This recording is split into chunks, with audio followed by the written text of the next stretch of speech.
That's a totally different one than the last time. But anyway, welcome to Herp Talk Radio. I'm your host, Matthew, and with me as always, I have... Peggy. Do you have anything new going on this week, Peggy, or... Oh, just wanting to find another home for a certain western painted turtle that is really quite the bully. And so that's going to be my concentration on the list, is to offer him up. He's a small turtle. He doesn't seem to want to grow too much. And I had gotten him as a rescue, but boy, what a bully. So, and in cleaning out in my 40 breeder tank, he just gets even more feisty after a good cleaning. And so it's like, I'm watching him right now. It's like, would you stop chasing him around?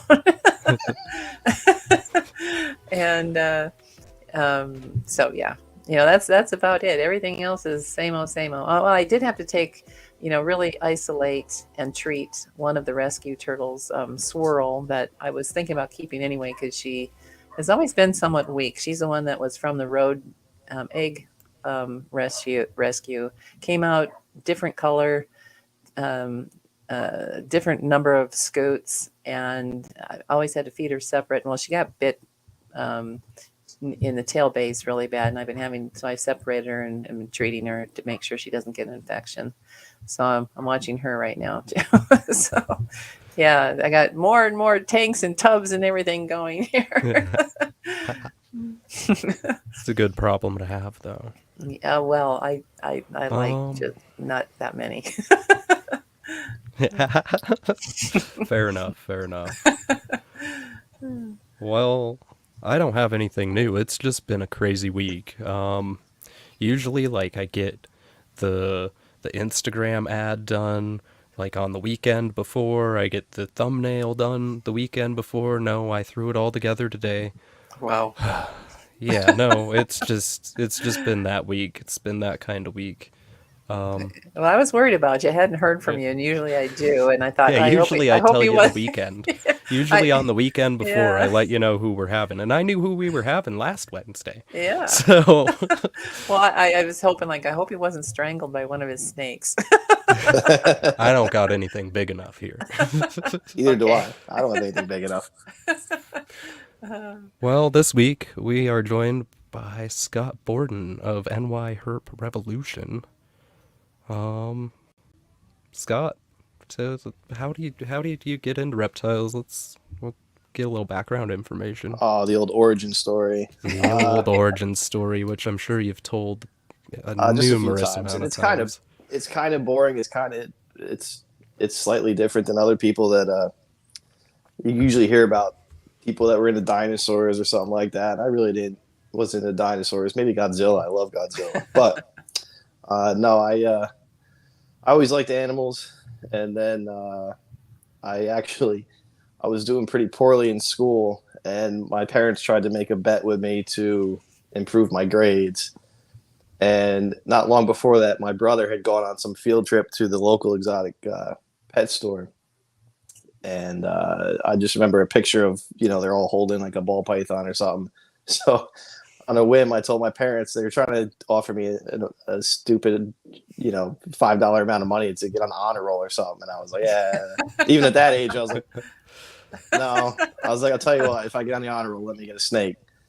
And I made the honor roll, and they let me get a snake. And then, that spiraled something ridiculous. I got my second snake, which was a boa. Right, I went real generic, right? Like everybody else in the hobby: ball python, red-tailed boa, and then I can't remember exactly when it was, but at that point, at some point between then and getting my first carpet, which was after that, and then eventually I could drive myself to the pet store and made my own money. And that was that just opened the floodgates. Mm-hmm. And so I've been doing this for 25 years now. Did you stick with snakes in the floodgates, or did you add different lizards or turtles? So weirdly, over the years, I dabbled in monitors here and there. I'd have one. I had a Savannah for a little while. I got rid of that. had a black roughneck for a while. Sorry, New York, got rid of that. I dabbled in things. It wasn't until my wife and I started dating that the collection. I guess by dating me, she kind of like opened up her own floodgates. And next thing you know, half the room became geckos. Actually, a few ball pythons trickled in that were hers, and then half the room became geckos. And then I've had a ridiculous list of animals over the years. But yeah, pythons were always the set. So turtle wise, it's a real short list. Funny enough, turtle was the a Florida soft shell. A soft shell turtle was the reason I got into fish for a short period of time, because I talked so before I owned my own home, when I first started, I lived with my parents, and then my parents got divorced, lived with my father, and I had all my reptiles in my father's house. So to get a Florida softshell turtle, I talked my father into putting essentially a fish tank in his office in our house with a turtle in it, softshell turtle. So the Florida softshell turtle was a baby, and it didn't do very well the way I had it. So I ended up getting rid of the Florida softshell, and I filled the water the rest of the way and did a fish tank. And then that trickled. And I had 3 fish tanks, 1 saltwater, 2 fresh, I think, for a while. And that was during a time when I had actually downsized my collection a lot to only 3 snakes for a while, because I burnt out. I was keeping a lot of stuff, and I burnt out for a while, so I downsized to 3 snakes, had the 3 fish tanks. But eventually, the way the fish tanks were, they were on 2 different floors of the house, 3 different rooms. It was just a lot to maintain. It was too much for me to maintain. I mean, it wasn't a lot, but for something that like I wasn't overly passionate about, I was like, this is getting old. So I decided to go back to snakes. I started building my collection up. Met my wife, geckos. So that was the first turtle. The only other turtle type would be our tortoise that we have now, which is our redfoot. Oh, cool. And if you hear a very loud bang at any point, that's her. She's inside. She's pissed off. But I turned her light off, so she's hopefully sleeping right now. Yeah. But yeah, I think if I think back, that's it. I had a Florida soft shell. And other than before I was a hobbyist, I caught a snapping turtle baby and kept it for a few months. And, as a kid, did that whole thing. Mm-hmm. But I can't think of any other turtles until we got our tortoise some years ago. Mm-hmm. That's it. Cool. And lizards, you mentioned the geckos and the monitors. Anything else? No. Yes, actually, I have two wedge-snouted skinks in my bedroom. Mm-hmm. In a small tank in my bedroom. They're small little skinks. Mm-hmm. But it's mostly geckos, a lot of geckos. Like behind you guys, there's an entire wall of geckos. Mm-hmm. Geckos. So, and then 2 monitors, only 2 monitors, a green tree monitor. And then nice. Down in the basement, I have a huge cage with an adult female black roughneck monitor. Now the green monitor, that's a small one, right? Yeah, they're both pretty small. I know a lot of people with black roughnecks have them very large. I think they're like a slightly larger tree monitor almost. Mm-hmm. The green trees are not that bad. I mean, they're not the mini monitors like Ackies, but they're not a big monitor at all. Okay. Do they still act like a real monitor though? Like like there's a difference between Ackie and like a Kimberly, and they're fairly similar in comparison in size anyway, but the attitude's different. Do you know what I mean? Yeah, I mean, green tree, the green tree we have isn't bad. I just don't, honestly, the green tree would probably be the one. If we were going to handle one of them, that would be the one, because it's pretty good at coming to food on tongs and not being completely over food oriented like my other monitor.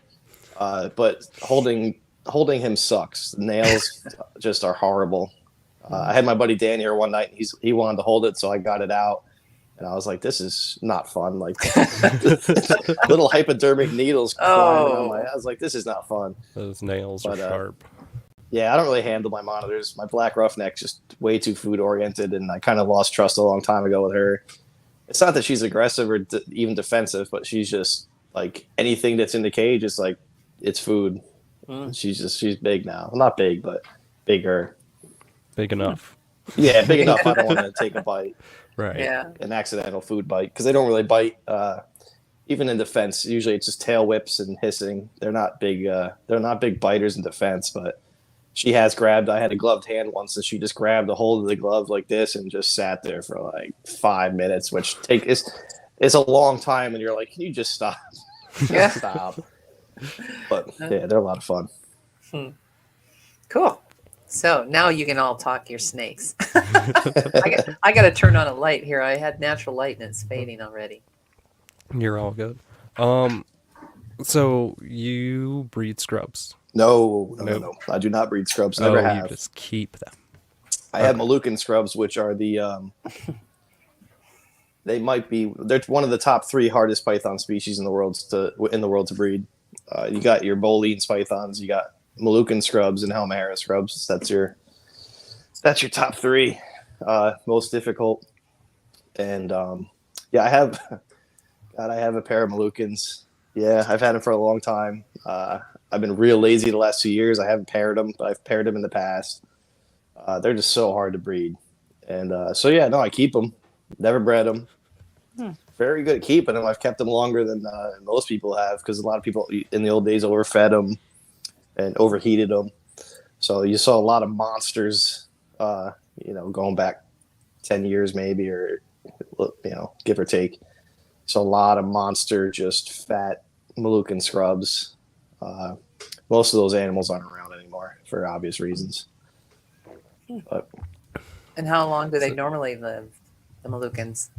I mean, that's tough to say. I mean, Moluccans are only endemic to the Maluku archipelago, which is a chain of islands, and they are known 100% to be on 2 of them. I believe 3 of them, but two of them are the main ones where they are collected, at least, and possibly 1 or 2 other islands out there. So it's impossible to say how old animals live in the wild.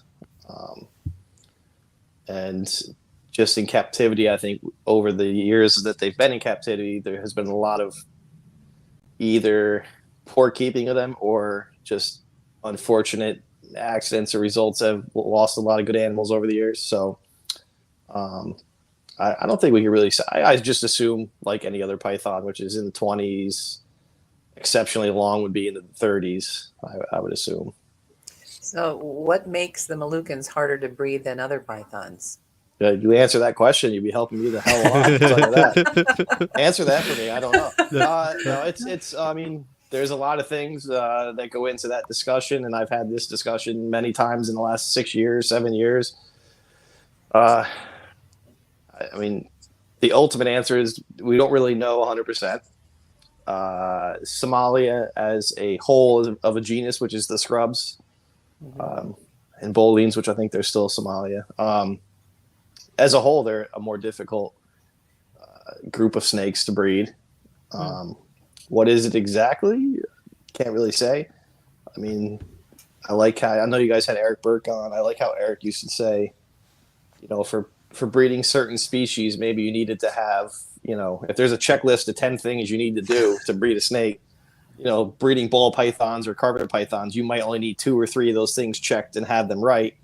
Breeding scrubs, you might need 7, 8 things checked. I always like that analogy. I do too. My theories on this has changed over the last. It always ebbs and flows. But yeah, at the end of the day, we don't 100% know. We can have theories and hypotheses and all these things, but until we really get a little better at it, get some more captive born clutches going and raising them up and breeding them, it's going to be tough to say. Yeah. How do the Moluccans compare to the Halmaheras, just in size and everything, along with like King Horneye and Bardnex and that sort of thing? Where's the King Horneye is the monsters, right? They're the big boys. That's a big scrub. Bardnex are big animals too. Not quite King Horneye, but they're big. They can get I've seen some impressive bar necks over the years. But then you get down to Halmaheras and Tannenbars and Moluccans, and they're a little smaller. So there's some individuals. I know of one preserved individual that was a specimen in in a scientific collection, collected animals that was a sizable Moluccan. But most of my preaching about Moluccans over the years is that one of the biggest things we've done wrong is how we grow them up and how large we grow them up. And I don't know if you guys are familiar with Nick Mutton. Yeah, I got his book right here. Yeah, I got the old book over here. Both books are over here somewhere. I want the old book too, but yeah, I have the OG book. And Nick, I've heard Nick talk about this multiple times, and I like that he points out that the hobby has this focus on, right? If you had an old reptile book, you used to get, here's the general size, here's the size comparison of how big the snake gets to a human or something, right? And it always is the largest possible size for that species. The problem is everyone focuses on that largest number. Well, you might only have, a very tiny percentage that reaches that size naturally, healthily, just like humans. I mean, humans, what percentage of humans are over 7 foot tall, right? But the way the hobby thinks is they see that large number and they focus on that large number, but it's like a bell curve, and the majority of them are in this size range. So I've actually got a friend of mine who has connected me with someone over where the Moluccan scrubs are from, and every once in a while he'll find one over there. I was supposed to travel over there, but then COVID happened, and now it's just, I don't know. I'd love to get over there, but it's so many of our trips are for a million other things at this point, other than going looking for snakes on a crazy island like that. But there has been talk about going over there at some point, hopefully, to look for them. And so far, the ones they have found in the wild, they're more, you could tell they're adult animals. They have the mature head, yada yada, and they're not massive animals. I mean, I saw one video of some decent sized snakes battling on one of the islands, but I think the majority of them are more in line with like carpet python size, maybe a large carpet python size, less than 10 feet. We're talking. Okay, that's manageable then. Oh yeah, Like Moluccans. My beyond. Moluccans are no bigger than my biggest carpets. Okay. But they're a little sketchier, right? So the carpet. All these snakes, a lot of the snakes I have high food response, but carpets and even my savus, they're not bad. They turn that switch shuts right off when you touch them with a hook. And the scrubs, you have to be way more careful, and you have to read their body language, especially with my female right now. My female's been real bad. You have to pay attention to when that switch is finally turned off, because it doesn't turn off right away like carpets, right? It stays on a little bit, and she's still in the food mode. And yeah, you gotta be a little careful. Okay, tell a newbie what they do if you're not careful. Oh, you get tagged and bleed all over the room. Oh, how long are their teeth? Oh, I have a good picture on my Instagram of I don't remember which one it is, my female or my male, but I have a good picture of one of them. They had a rat right in front of the glass, and it was just the perfect picture with like you could see just the row of the teeth. Oh, I mean, they're not emerald tree boas. They're not that absurd, but I actually hate getting bit. yeah. I'm a pussy. Me Not too. gonna lie.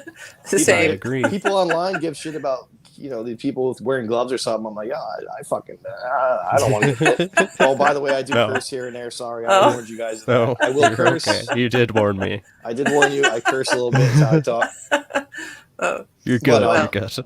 I hate Hey. getting bit. I worked with venomous snakes for a while. So before I worked with venomous, I had this rule, like I wanted to have such automatic way of working with the animals that I didn't let anything bite me that I had. Carpets, white lip pythons. I don't remember what I had back then, but like I just would not let anything bite me. I always kept everything at hook's length, if you will, because I just wanted that to be the routine. when I got into venomous. So I don't know what changed in me after I got out of venomous, because like before that, I didn't really give a shit. Like I'd get bit by baby carpets all the time. Like it didn't really matter. After venomous and after that period of time, like now I hate getting bit. I don't care. I got a good friend of mine, Chris Foley. I don't know if you guys have heard of Chris. He's a good friend of mine, and he just bred croc monitors, and, Oh man. he works with a lot of cool shit. He he's the complete opposite of me. He loves getting bit, so he'll come over. He's come over here. He's traveled here. He got here at like 2 a.m. One time, and he showed up, and he's like, "All right, let's go take the white lip out." I'm like, oh, "Come on, bro." He cares not. He loves getting bit, and they laugh at me because I have no desire to get bit. So he's like, "Here, she's being good," and I'm like, I have no shame in my game. Yeah. No, why? Yeah, no, I'm fairly hands off for the most part, anyway. So Yeah. you can't get bit if you're far enough away. That's it. Yeah. Yeah. I only have 3 turtles that will actually rip my skin, and the others will just give me blood blisters. But still, no. Yeah. Oh yeah, I have no desire to get bit by a turtle. Or No. They don't let go, and it's like come and while they've latched onto you, they're pulling at your skin like no, this. that It's doesn't like sound fun. They're just trying to eat you.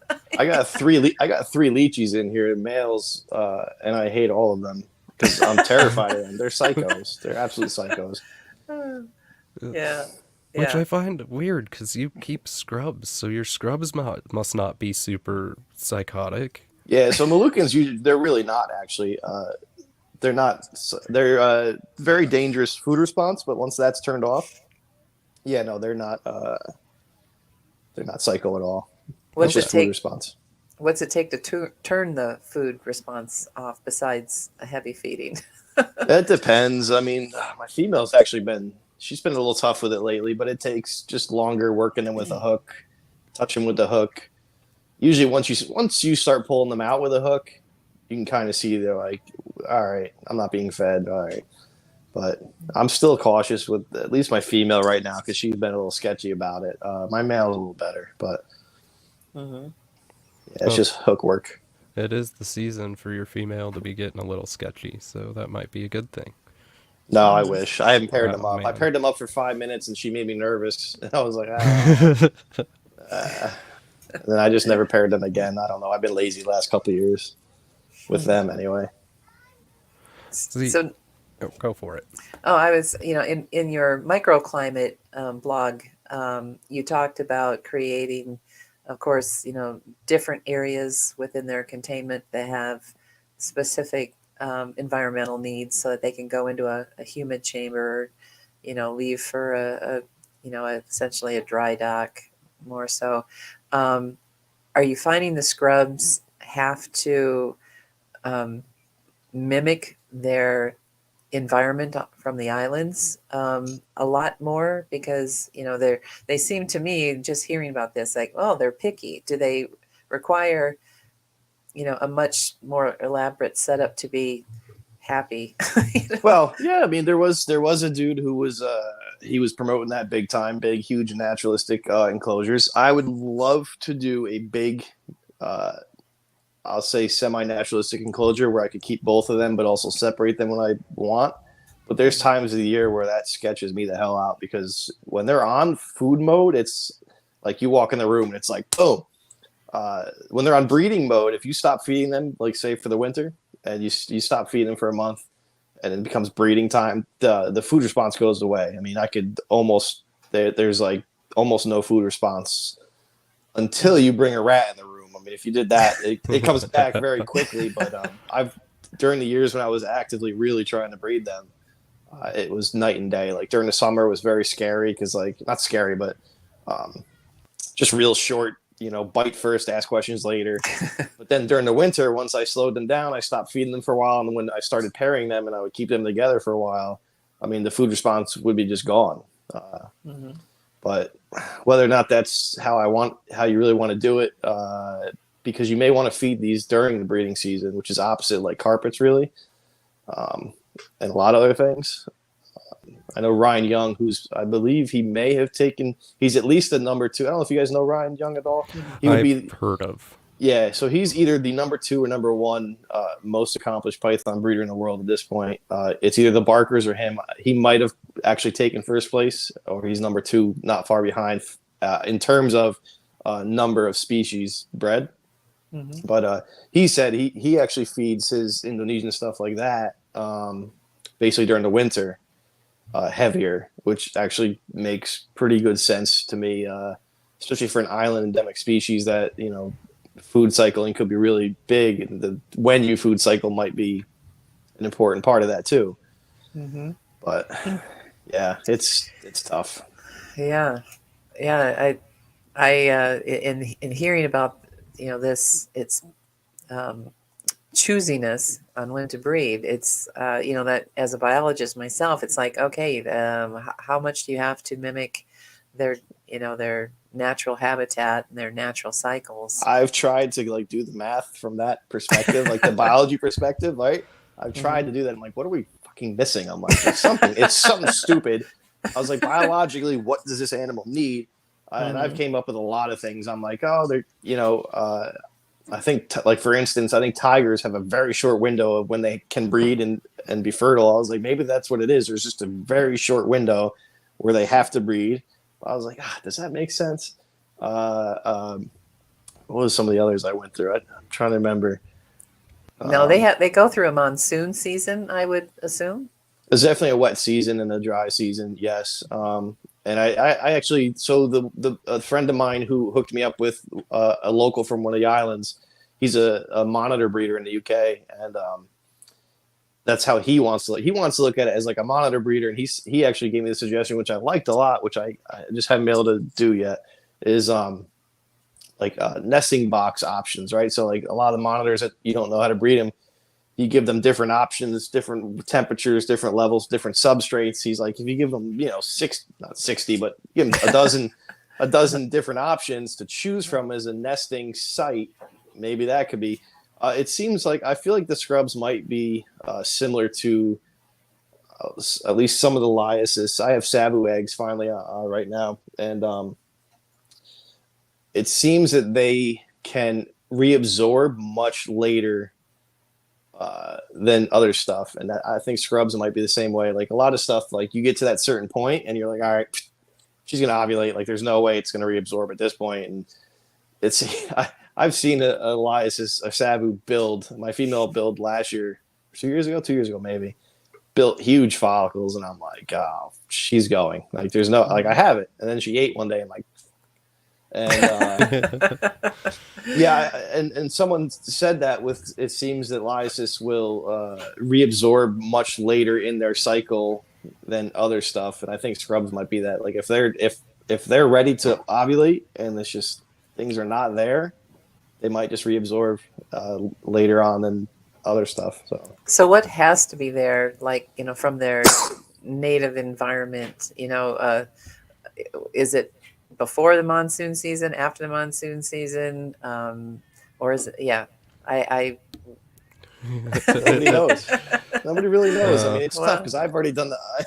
I talked to someone a couple years ago, and I was like, even if we could look at when they, it's tough because I don't even know how many numbers are getting imported now. But before COVID, the number of imports was like 27 for the world at one point. So that's 27 individual animals coming off the island that goes to the U.S., the UK. How many of those die just in mhm. transit and then shortly after arriving? So the amount of the number of animals that you're talking come in, survive long enough to even try breeding is just insanely low.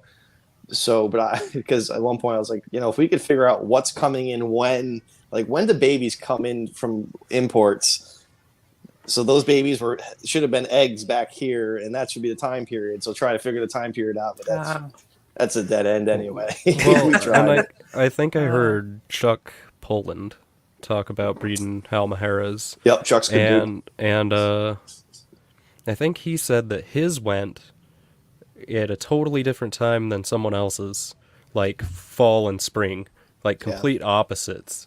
yeah, I've gone So through that too. The timing's a tough thing because I had that. I noticed with Savus over the last 10 years, maybe not 10 years, but maybe 6, 7 years, I was getting real weirded out by Savus because it seemed like there was 2 times a year that there would be clutches, and I'm like, well, this is not helping me figure out when to pair my animals. Um, but I think some of that goes to wild caught animals having different cycles, and then eventually you get more and more captive bred animals that kind of are acclimated more to our seasons, and you kind of have this narrowing down of when their season might be here. Mm-hmm. But it's tough to say because individual animals can be completely different. Pro exotics, I remember they they bred, had eggs, and hatched ball pythons every month of the year. Wow. Because if you have a what you call it that you can oh god, what's that machine you can look in their belly and see if they have eggs and follicles? Well, ultrasound. Yes, I'm sorry, ultrasound. If you have an ultrasound, then you can see where they are in their cycles. You can pair them up at optimum time. So Ah. someone like that has an ultrasound, and I don't even God, who knows how many animals they had back then? A lot. Yeah, a ton, a ton. It's within it's just nature's way that different individual females cycled completely different, and they had basically a female cycle for every month of the year. Wow. They had eggs and hatched ball pythons every month of the year because they were able to do that. So it's tough because if you have one pair and you're completely off on when you think I mean, you have to become a student of the serpent and really read the signs. But if you're completely off, then you can't even get off the start line. Wow. So yeah, it's a pain. Well, and green trees have been bred every single month, I think, in captivity as well. But Yeah, maybe I'm not even sure, but yeah, I that wonder wouldn't if surprise. there's less of a cycle and more of like maybe in those equatorial species there's more of like two optimal times to have babies, like Oh, once in the certainly could be. spring and Yeah, once in the there's. fall, and you could be gravid at any point in time during that. Maybe, I don't know for sure, but Oh, it's certainly possible. And then, like I said, you have individuals that just cycle different, weird, random times. It's nature's way also of you don't want all the babies to come exactly the same time. So there's always going to be outliers and outliers on either side, and uh, Mhm. to kind of help mitigate some of the loss or Yeah, I But suppose a big hatch all at once would, drive predators to show up at that time. And oh, of course. I mean, you look at yeah, sea turtles and things like that. It's a big nature display of when it happens. But before the 99% of those turtles showed up and those eggs hatched, you probably had the small group over here that hatched that it was a little quieter and they were able to kind of escape, and the small group on the other end, less mhm. predators. It's just nature's way of just chaos and balancing everything else. But when Yeah, you're doing it in a captive setting and with limited animals, it's it can be a lot tougher. yeah. We're having the bison all drop their calves right now in our national and state parks that surround us here in the Black Hills, and we actually saw two rangers rope a dead calf hanging out of one female, and then Oh God. she strained against the rope, and they were able to pull it out, and Joel and I got it on film, and the rangers that were doing that go, could we have that video? I that's would too. pretty That's cool. wild. Yeah, that's Yeah, crazy. yeah, that I mean, yeah, I've been around bison, for decades and never had seen that. I it was really quite the National Geographic adventure to to watch them save that cow. She would have just died trying to give birth to the calf was 72 pounds instead of in the 50s. They're Oh usually wow. Holy cow. in the 40s or 50-pound range, and yeah, for some reason she just produced a ginormous calf, and it was about to kill her, and they saved her by Wow. yeah, yeah. Yeah, so it was exciting. So yeah, they all come at once, and so that's what we're enjoying photographing every weekend. And so I know nothing of the snake. You know, um, it seems to me in our yard, since we rewilded, we have all these different 3 or 4 different types of garter snakes that just show up all at once everywhere. You have to watch where you step. Um, and because they come crawling out of the tall grasses that we've allowed to come back, in certain areas of the yard. So I'm just so intrigued at like what you guys go through on these exotic species to troubleshoot to get the fecundity up on, like, okay. And how you Yeah. must have to network with one another. Like, what are you doing? How are you doing And it? even then, it's still kind of difficult because I reached out to some of the guys in the past. You know, it's not a ton of them, but a lot of the guys who did it a long time ago, I didn't really know what I did. You know, I'm like, and then even when the very rare occasions when it happens now, it's tough to really say exactly what that little trigger was. Hmm. Uh, So it is what it is. do the breeders keep journals? Especially on a hard to produce. I would think that they like, okay, this year I tried this to no avail. This year, wow, I'm doing it this way. I'm jotting down when I'm putting the male with the female, what's the humidity, what they have as a microclimate, this and this and that, and success. I mean, I would think keeping a journal like that would really be beneficial. It would be. You're not wrong. No, but I did it early on. I did it the first couple seasons, right? I was writing down temperatures and all kinds of shit, and observations, and I'll be very honest. I've gotten very lazy with it now. And which is a lot of the ways I just kind of breed on a whim at this point. Like I slowed down breeding. I don't really want to produce as much. The Savus is a rare snake, or a rare python. So like, Yeah.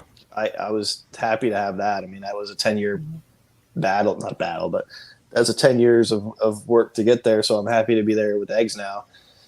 But even my carpets, I slowed down the carpets because I could breed jungles every year if I wanted to, and I just don't have a desire to have that many babies. And then, well, also in the last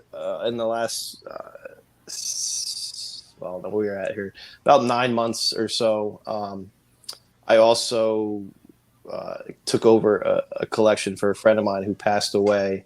So I've been dealing with rehoming a lot of his stuff and all that. And I'm like, I don't need to breed more babies.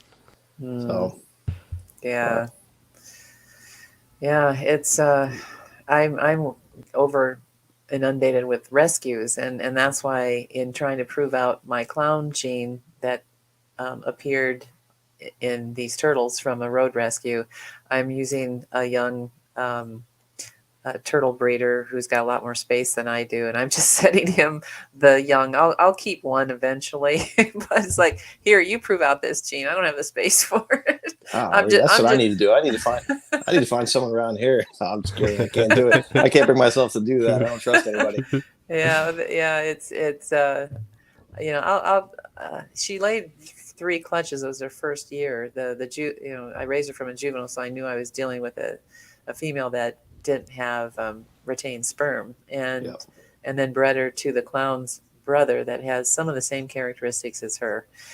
And it would take all the space to raise up all these babies, and it's like, here, help me with this.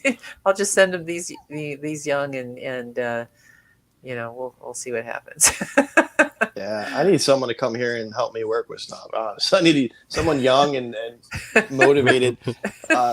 Because I do a lot of reptile work right now because my wife's working a lot more hours, and she's also gotten into plants super heavily.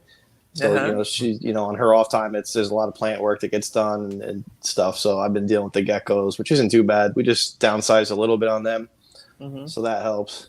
Now you're with the railroad. Usually, I've got a lot of friends, on the railroad, out of Edgemont and up to, they run to the Gillette, Billings Lake or whatever, and sometimes they're gone for 3 days, home for X amount of days. Is that what your lifestyle's like too?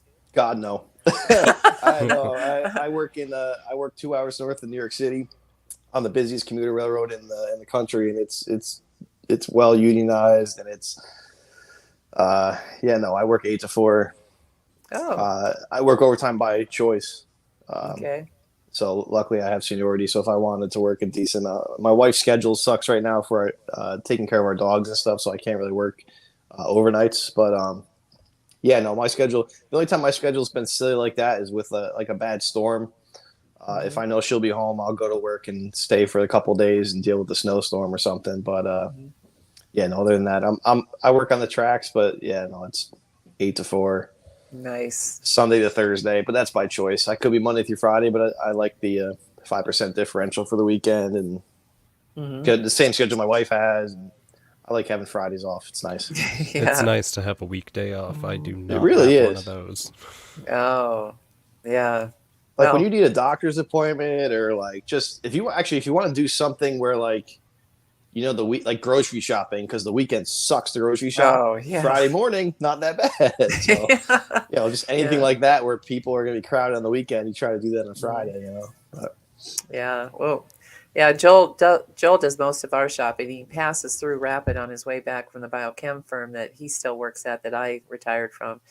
And he passes through Rapid City and grabs our meals. And at the organic food co-op, there's hardly anybody there, at 7:30 to 8 o'clock. And so yeah. it, he buzzed through there really fast.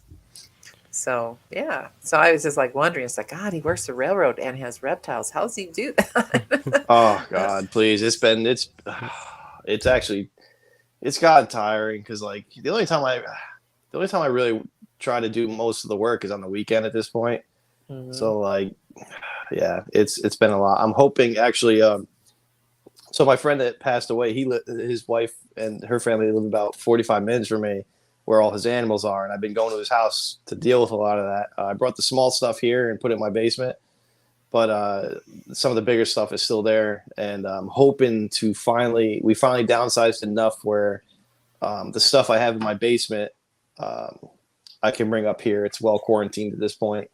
Hmm. I can bring up into my reptile room, and then I'm hoping to bring the one big rack he's got with the last of the adult animals and put that in my basement, so I don't have to travel 45 minutes down Yeah. every weekend to check Hmm. on things, clean things. So yeah, hopefully that'll Wow. help a little bit. But yeah, work. It's hard to come home and get home about 5:15 or so and have dinner and then come up and deal with animals Yeah. on top of everything Yeah. else. But Yeah. Yeah. Yeah. S- So, what all are you keeping then? Do you have every Morelia, or are you? oh God, no, no. What?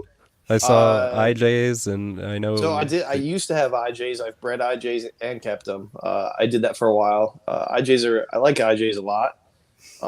They're a smaller carpet species. They look cool. They're usually pretty well mannered. They're not too bad. Jungles are uh, they're not bad. People give them a bad rap. You just got to get past that first couple of years so they grow up and they're like, all right, enough. I'm not going to bite you anymore. You know, but it's just defensive. That's all it is. They're just defensive for the first couple of years, 2 years, 3 years tops, and usually after that. And so when I tell people this, people are like, you got to handle them every day. I'm like, nah, you actually don't. Because I don't handle shit ever. So like, and you can go in my room, and if I grow the baby up for 3 years, at 3 years, it usually will stop biting. I mean, uh, I do have a striped female jungle right now that she'll light me up. But some with striped animals here, they're not fun. They're not nice to me. So I don't know what that's about. So anyway, so yeah, I have currently I have jungles. I do have a couple coastals that I'm going to keep. Actually, they were my friend who passed away again. Those animals were his pride and joy. And there's two baby reds coastals that I'm going to keep.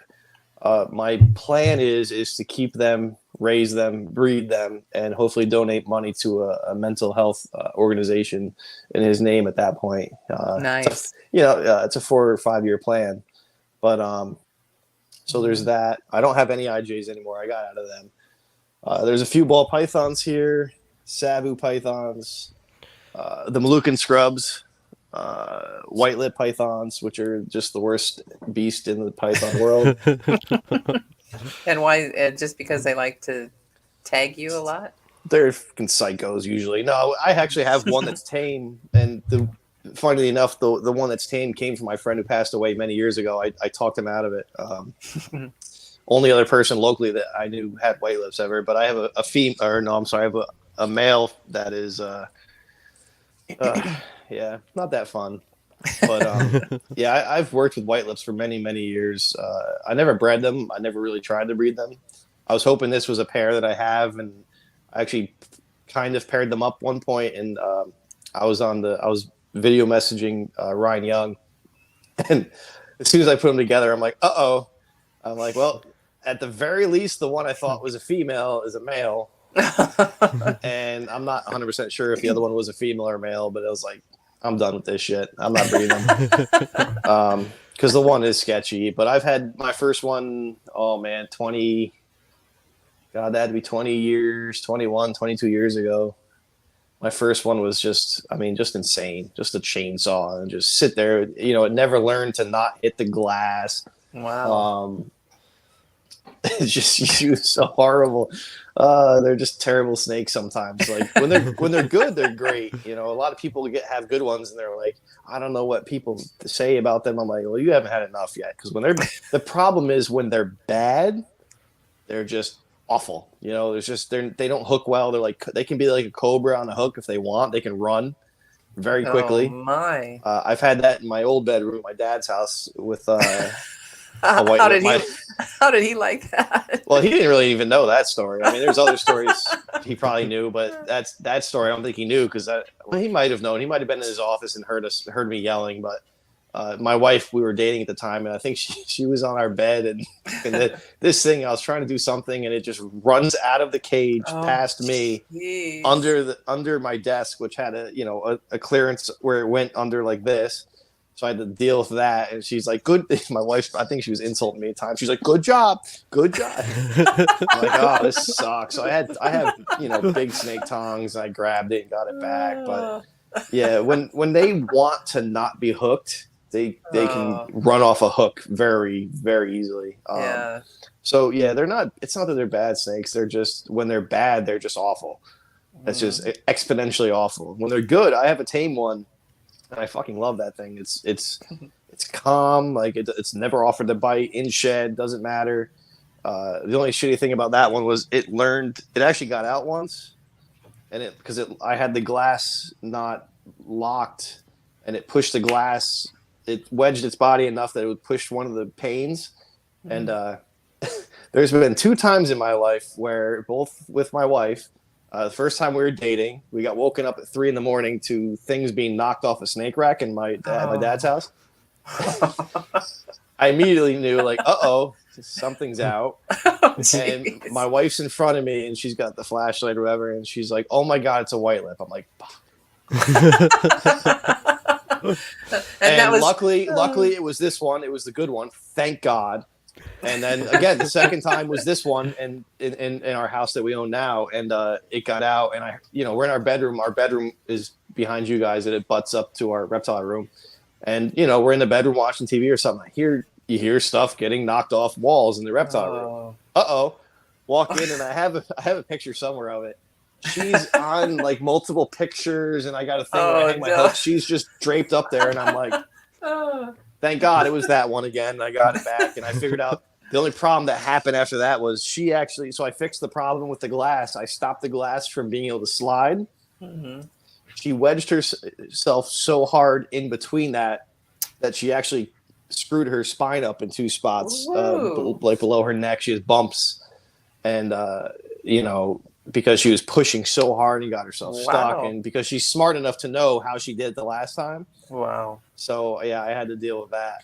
But she's fine. I mean, it's cosmetic more than anything. It doesn't affect her. She eats, sheds, moves perfectly fine. She just has 2 little bumps on her spine where I'm sure some sort of scar tissue or something. It hasn't gotten any worse. I haven't had a need to bring her to a vet or anything. So now, what do you think was motivating her so strong?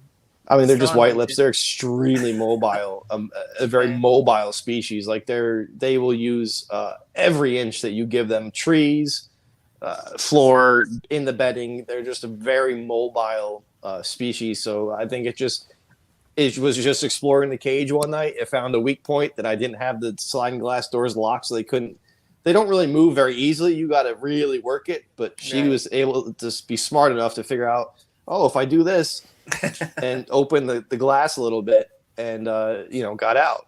And Wow. I mean, to be fair, so the first time she escaped in my dad's house, we caught her, put her back in. We watched her go back to the same exact goddamn spot, and she started coming out the glass. Wow. She figured out that the glass. So she's smaller than my larger one, and so when we first had her in that cage at my dad's house, I don't remember why we did this, but we put her in that cage. I don't remember why we put the bigger one, maybe in a tub or something. I don't remember why we did that, but we watched her, and she figured out that the glass at the top was able to be pushed apart just enough that she could fit her body out. Wow. But so we caught her that night, put her back in, and we watched her, and sure enough, here she goes right back to the same spot, starts coming out, and I'm like, nope. So I had to, wedge something so she couldn't pop the glass panes apart. So do you, I've seen these, like when at jeweler stores, they have those Yep, glass. that's exactly what I things. use. Okay. Yep. Yeah. You almost Yeah. need Wow. to. Yeah, they work very well. Honestly, they work very, very well. But I had a full stack of cages that I think they might have been supposed to come with those, but they didn't or something. And then like my jungles, I mean, I'll be completely honest with you. I still have 2 cages back there that are not locked. Oh. I guess I haven't learned, but it's 2 jungles, and they don't push like that, or they haven't figured that out yet. Yeah. Great. Knock on wood right now. Yeah. Right. Mm-hmm. Is your white lip wild caught cap? Oh no, they're wild. At least one's 100% wild caught, and I'm trying to remember the other one. I thought there was some story about it possibly being captive born, but in my mind, they're probably both wild caught, because this was back when I got both of them.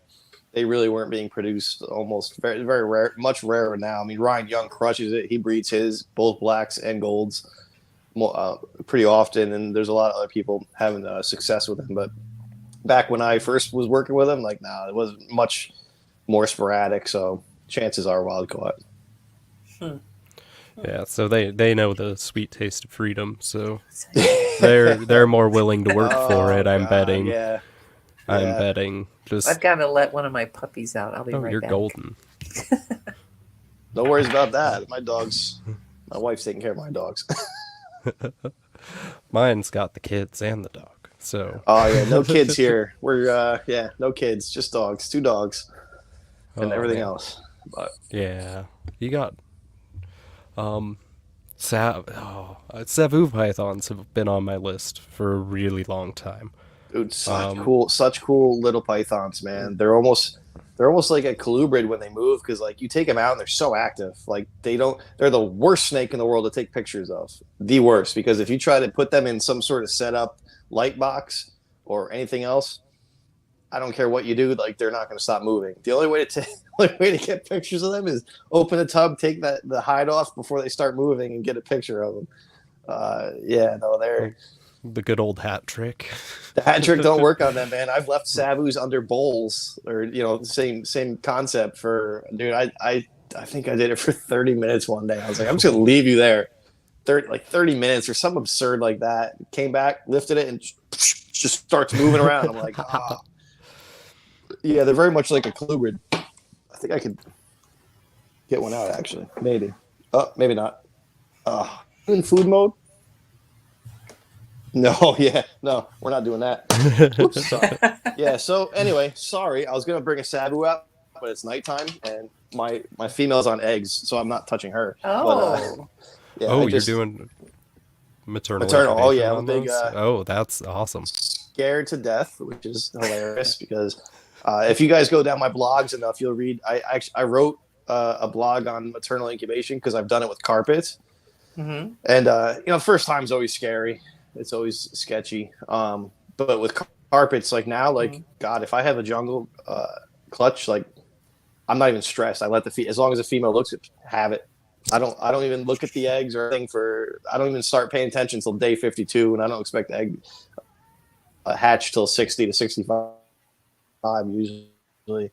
It's a beautiful thing. But Sabu's is scaring the hell out of me. Not very many people have done it. My buddy Lon Dexler, he did it. I think it was last year or the year before.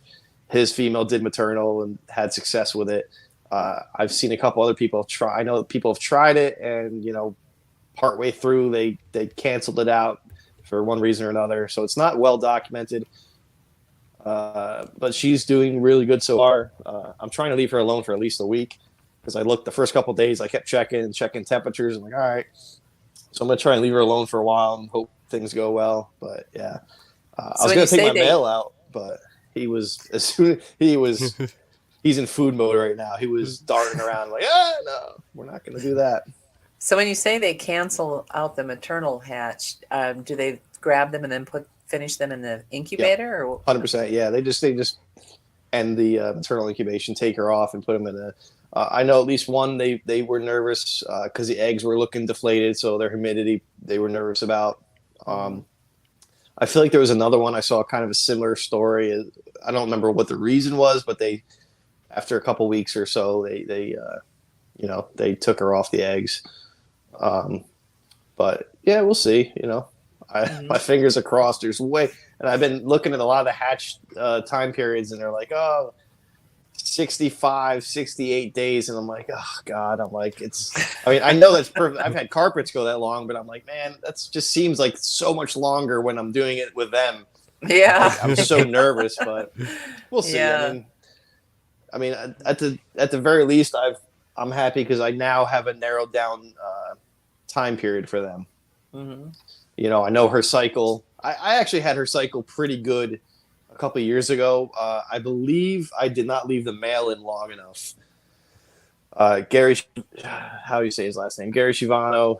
He had commented on either one of his videos or one of the conversations about it. He felt that one of his failures. He's had actually a lot of success breeding Savus in recent years, but one of his misses he felt was he pulled the male too early. So this year I left the male in there as long as until I came home one night and it was a football in her body, and I'm like, oh, there it is. Now I can pull. Like now I'll pull the male, and so I think the last time I was close with her, Mm. I think I might have pulled the male early. I don't know, but now at least I have some dates to kind of go with in a general time period. So, So but fingers crossed. what is that general time period of leaving the male with the female? Uh, I have something written down. So this year, so she ovulated on February 27th. So that is, I can work off of that time period. So, but before that, I probably paired them up a lot during January and February. Okay. So, but I don't have. Again, I was terrible with records. So well, actually, my records are like pictures. So I'll go back in my Oh, pictures of my phone and be like, oh, yeah. here's that time period or when I Yeah. posted that, and go Uh-huh. off of that. But so she ovulated 2/27. So if I were to try to breed them next year or the year after, I would just kind of work backwards from that date and Mhm. know, okay, she should be ovulating sometime in the end of February. So I would make sure I pair them up January into February and just keep them together again until I see her. I mean, there was absolutely zero mistake. Like I have this thing where my wife will be my set of eyes who like will walk in, like I'm looking at it and I'm like, my wife will come in and be like, oh no, you're right, like it's looking bigger. But there was a big difference between that and she was getting huge, and I came home from one night of work and I opened a tub and I'm like, oh, there it is. Like I've heard that with other species. Like carpets is one thing, but there's other species that when they ovulate, man, like what you think you're seeing it for a week before it until you actually see it, and then you go, yeah, no, that's an ovulation. So then I took the male Yeah. out, and Mhm. I was pretty confident at that point, and she laid what looks like a very good clutch. Hopefully, but we'll Uh-huh. see. So what number in the clutch?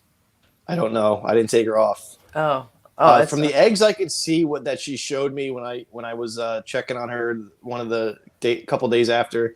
I could see about 7. So based on that, I'm thinking more than 7, maybe 10, maybe 8. It's tough to say. She just loosens up just enough because she's pissed off at you.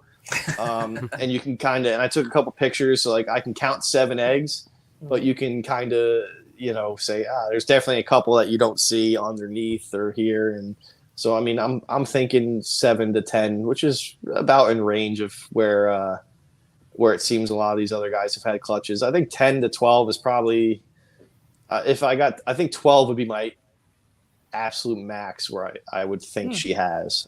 That's high range, but I'm guessing around 10. Now, do the fertile eggs chalk the way turtle eggs do? I don't think so. I don't think they really do. I kind of understand what you're saying. I don't think they. I don't. I would describe that the same way. Oops. Me anyway. Oh, okay. You cut off there a little bit. So they don't change color. Usually, I don't think fertile eggs. It's just they kind of. I don't know. I don't think they really chalk like that. Usually, it's infertile eggs will go to shit basically. Oh, okay. Eventually, you can kind of tell an infertile egg from a fertile more or less.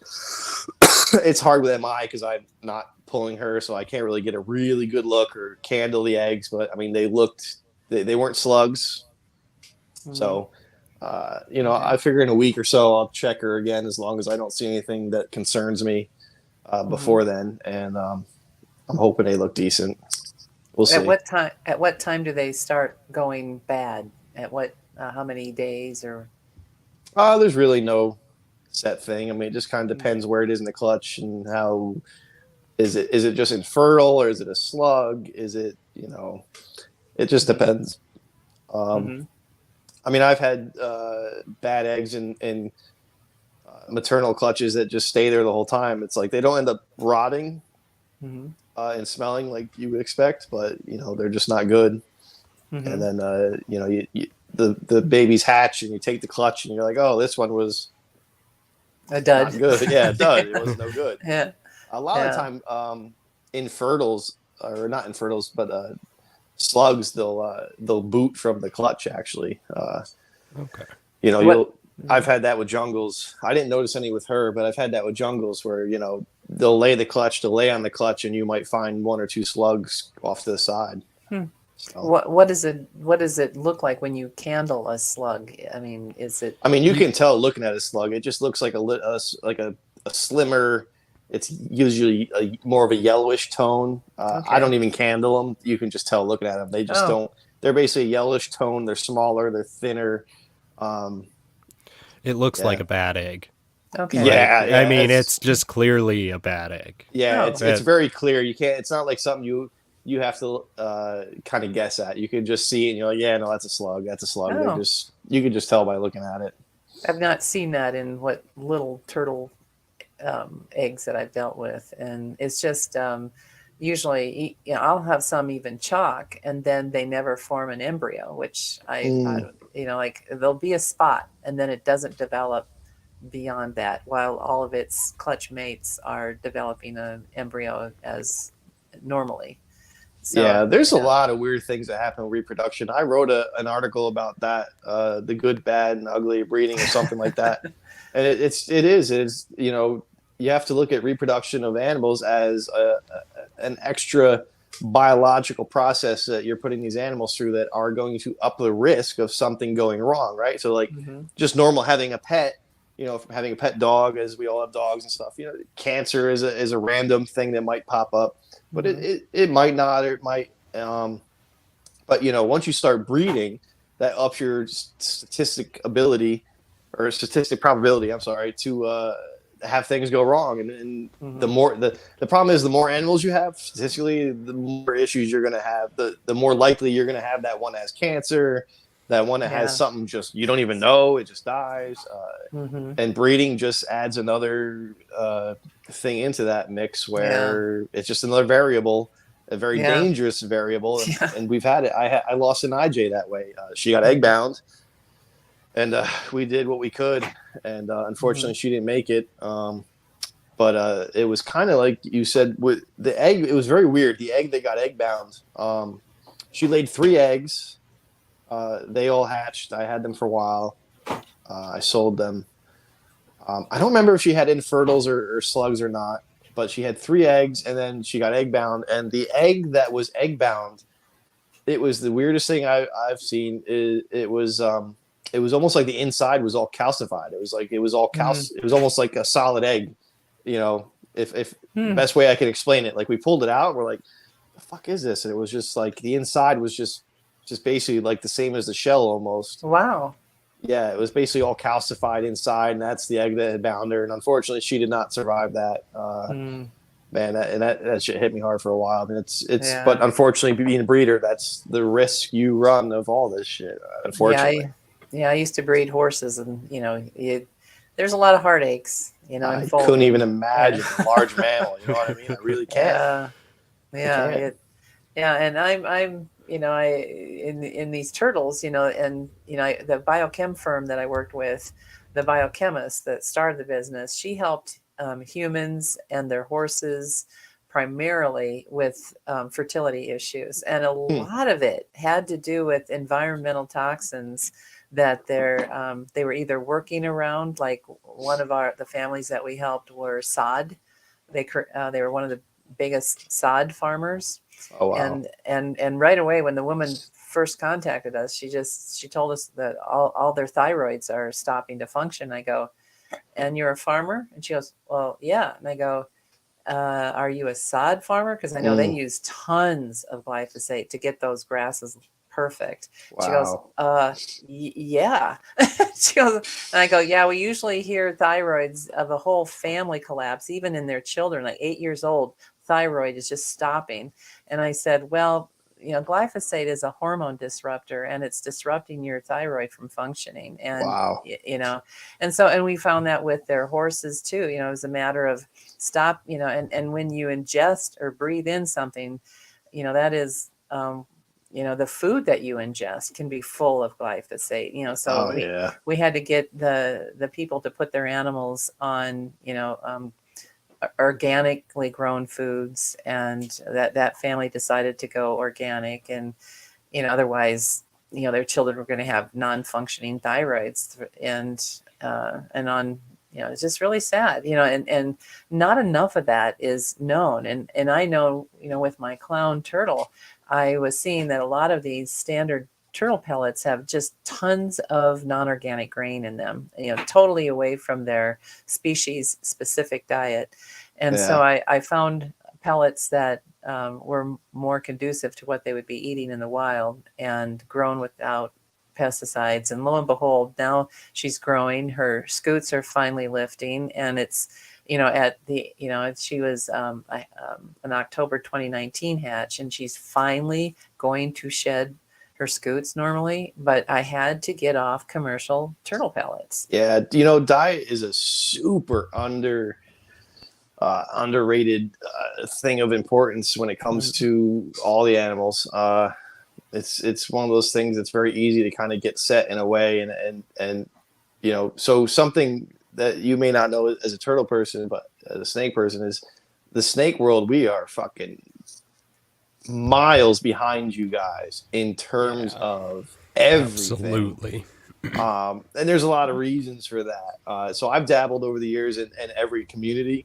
I used to dabble a lot, and when I say dabble, I mean kind of as an observer. Maybe if I'm not even keeping them, monitor community is one of them. I got a lot of friends in the monitor community, but in the old days, like um, I was just an observer. Like I dabbled. I'd have one here, I'd have one there, but I would dabble in the forums mostly. So those guys and the turtle people have really made a lot more improvement in how they're keeping their stuff than snake people, unfortunately. And I there's haven't seen that really. I've been talking to a lot of breeders who've been contacting me about, oh, now we're not, my females have stopped producing. What's the deal? And I go, well, first thing I ask, what are you feeding? And a lot of them are feeding the commercial pellets with a lot of glyphosate in them. And so I would think with the snake people, you guys are feeding, rats and mice and non-grain so stuff. yeah, so Terribly cared here's the for tough part mice of in that some is cases. Oh, we've created this this archetype or this outline of how you're supposed to keep all snakes, right? So basically it's the same outline, and everybody uses one of my favorite terms is blanket husbandry, right? We blanket a large group of animals with the same husbandry because we think it's similar. So, but the problem with a lot of snakes is rodents is obviously easiest, cheapest thing to feed. A lot of snakes don't eat rodents, or a lot of snakes eat rodents as a very small portion of their diet. So in that way, it's tough. See, it's tough because the turtles, you have a lot of the pet people that get that turtle at the pet store and they're doing that whole thing. But the better way to go, if you're watching this, if you're a turtle person or if you're anything, really look at the diet, and try to at least it's very difficult to mimic nature and the natural way they're going to eat and say, but if you can feed it varied diet, somewhat relatively within the realm of what they're eating, do so. Snakes is tough, but if you can get quail, if you can get fish, I mean, I know the god of blackhead pythons, Derek Roddy, really good dude. Yep, I've talked to him before. Derek's a good dude. He's played with my cousin, who's now passed away, but he's played on stage with my cousin before. Oh, very cool. Wow. So for those who don't know Derek Roddy, you should, because he's an awesome musician, world-renowned musician, but he's also the blackhead guru. The guy. And great guy. I got to hang out with him in Florida. He actually had me and my wife over to his place where he had his snakes at the time, and he had his whole studio and all that, and just super cool. That'd be dude. Super cool. Yeah, he's a friend of mine, and but he was talking about with the blackheads, he would feed them. He would go to the markets and get fish, whole fish, just different things, because those guys in the wild are eating like bearded dragons and stuff like that. So if you feed certain species, I remember this keeping venomous and a lot of people feed baby pit vipers, certain vipers, not all. This doesn't apply to everything, but certain tree vipers, they feed them pinky mice, and or pinky mice heads. God, that brings back memories. Pinky parts. You have not lived until you spent 3 hours, 4 hours of your night holding a pinky head on a set of tongs in front of an Aethris chlorechus, a baby West African bush viper.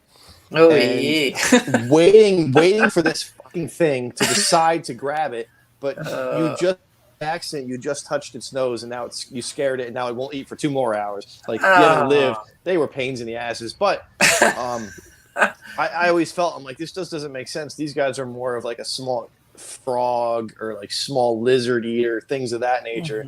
So when you look at it in terms of that, like, we're feeding an all mice diet to some things that biologically are just not built the same way. The carpet community, we get off real easy because they're super adaptable to eat whatever the hell we give them. They live in crazy different environments, and they thrive in all of them. Humid, non-humid, semi-hot, not too hot, but hot, cooler. We get away with a lot, but there's a lot of other stuff, and turtles fall in this, where like if you can give them a better diet, and I do this with our tortoise. I have given her what's the Missouri, that stuff. The Missouri pellets that you soften. Yep, I've given her that in the past, but I haven't given her those. They're kind of hard to get locally, so I haven't really given her those. But I try to give her, just varied. And redfoot tortoise, they'll eat protein, so I'll give her mushrooms. I'll give her rodents.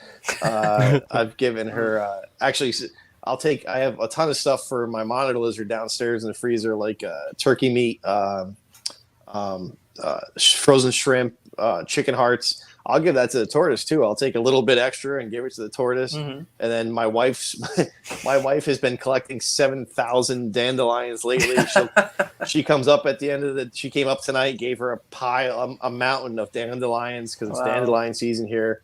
So, the more varied you can go with a diet within the realm of what their diet should be, naturally instead of commercially, you can do commercial too, as a supplement and stuff like that. But the more you can move towards a natural and the better varied diet you can go, the better you're going to be off. Yeah, with the rescue turtles, I can't feed them live foods because they have to be health approved for release. And so the live foods could give them flukes, or nematodes, or you name it. And so I have to give them cooked, cooked foods, that are their native diet. But Yeah. everything has to be cooked. They get the same organic greens I eat. The real dark leafy, thick, good romaine and Boston lettuce is not the thin, light green anemic stuff. Mm-hmm. And they get that every night. Their greens, and then in the morning they get their pellet foods. And the pellet foods that I found are, boy, it took me 3 years to find this, a pellet that is one I can trust. And then they get chopped, chicken hearts and all that kind of stuff like you guys do.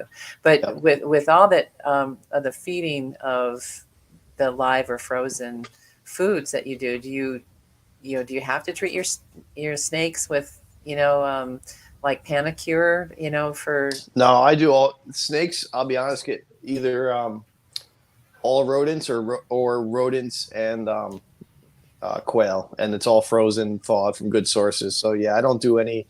I mean, if I got like a wild caught something in where my collection is mostly closed. I'll be honest at this point. I haven't added a snake other than the two in the base, I'm sorry, I actually have a blood python, two blood pythons and two carpets in the basement. That again came from my friend that passed away's collection. But besides that, I mean, I haven't added anything in God for a while. So yeah, like I don't really add wild caught stuff anymore anyway. And the stuff that I'm feeding is the snake wise is not an issue. And even otherwise, I mean, that's most of the stuff that I'm feeding isn't anything that should have parasites, pretty much. But, Yeah. Huh. Interesting. So back on this, the turtle hobby being ahead, I do agree, but I do think turtles require more minimally. I oh, mean, they're terrible pets. They're Yeah. They're just Hey now. well, no, you got to look at it like this, right? So, for instance, so me and my wife own two dogs, and one of them is a 100% Siberian Husky. Oh. And there you go. Everyone, there you go. We just lost one to old age, so yeah. Oh God, Husky? A German Shepherd Husky. We normally go to the shelters and just we look at what they have available when we are ready for a new dog. And I said, oh wow, that's us. So we like the German Shepherd Husky crosses. It's kind of like the best of both. The German Shepherd with best the of both, or yeah. like... Well, with with the two that I have had, the German Shepherd goes into, they really are home buddies and want to stay with you. They're friendly, and yet, boy, do they know. Do they know when it's time to attack a perp? I've had see, that's not a Husky. There's no Husky in that moment because no, not at all. And I had oh my God, my first German Shepherd Husky stopped an armed robber, and really, at a art gallery I was at.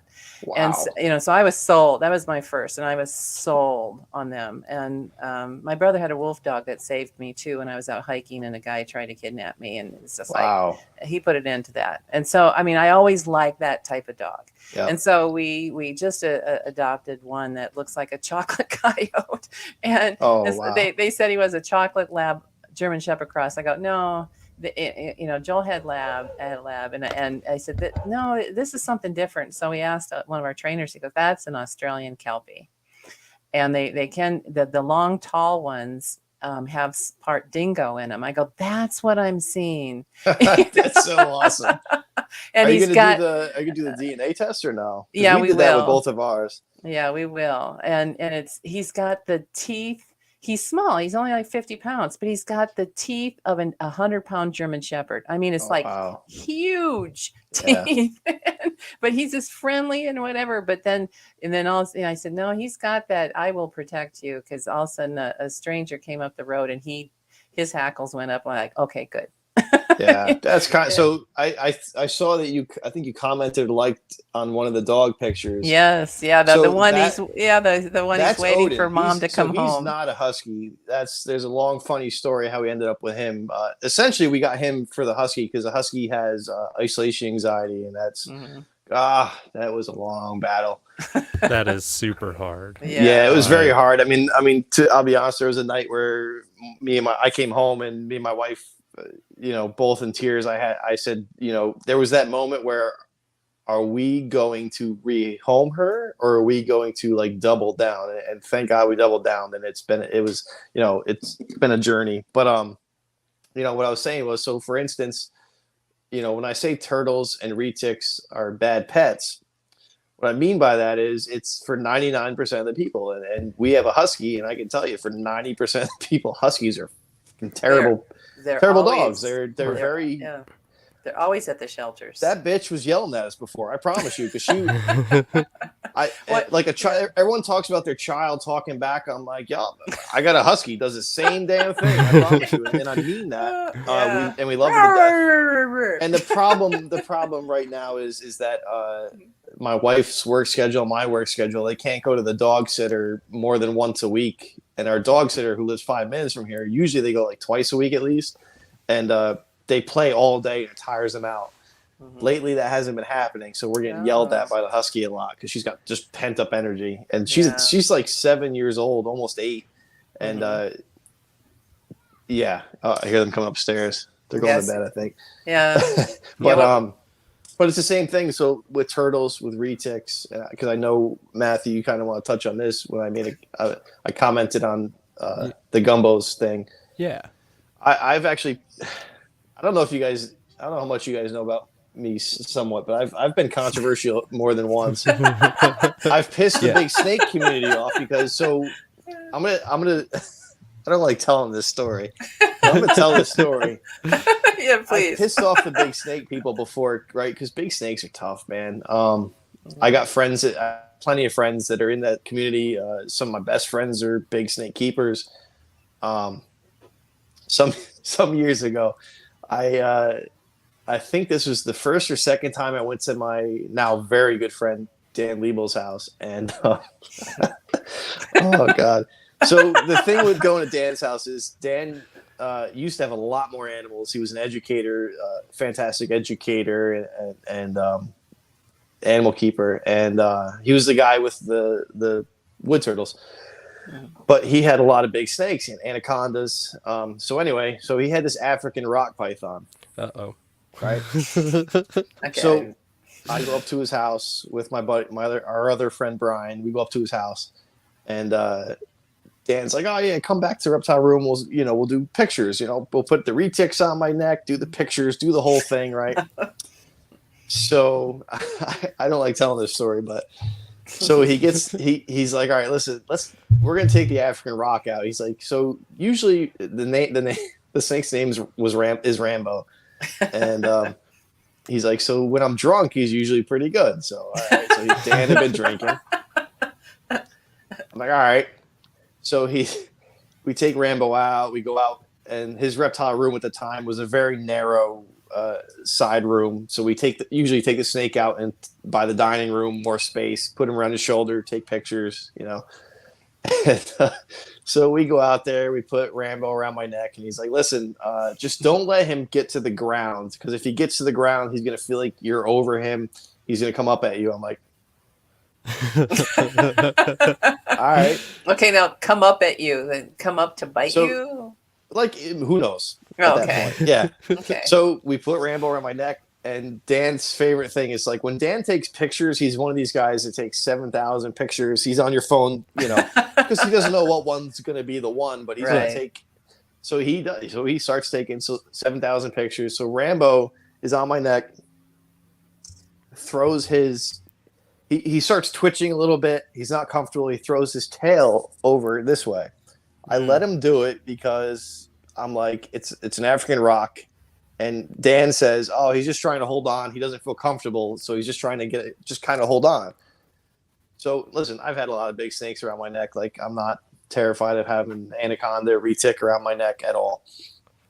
He throws the tail over. I'm under the assumption that he's trying to hold on to me, like more like a tree. He doesn't feel comfortable, just draped.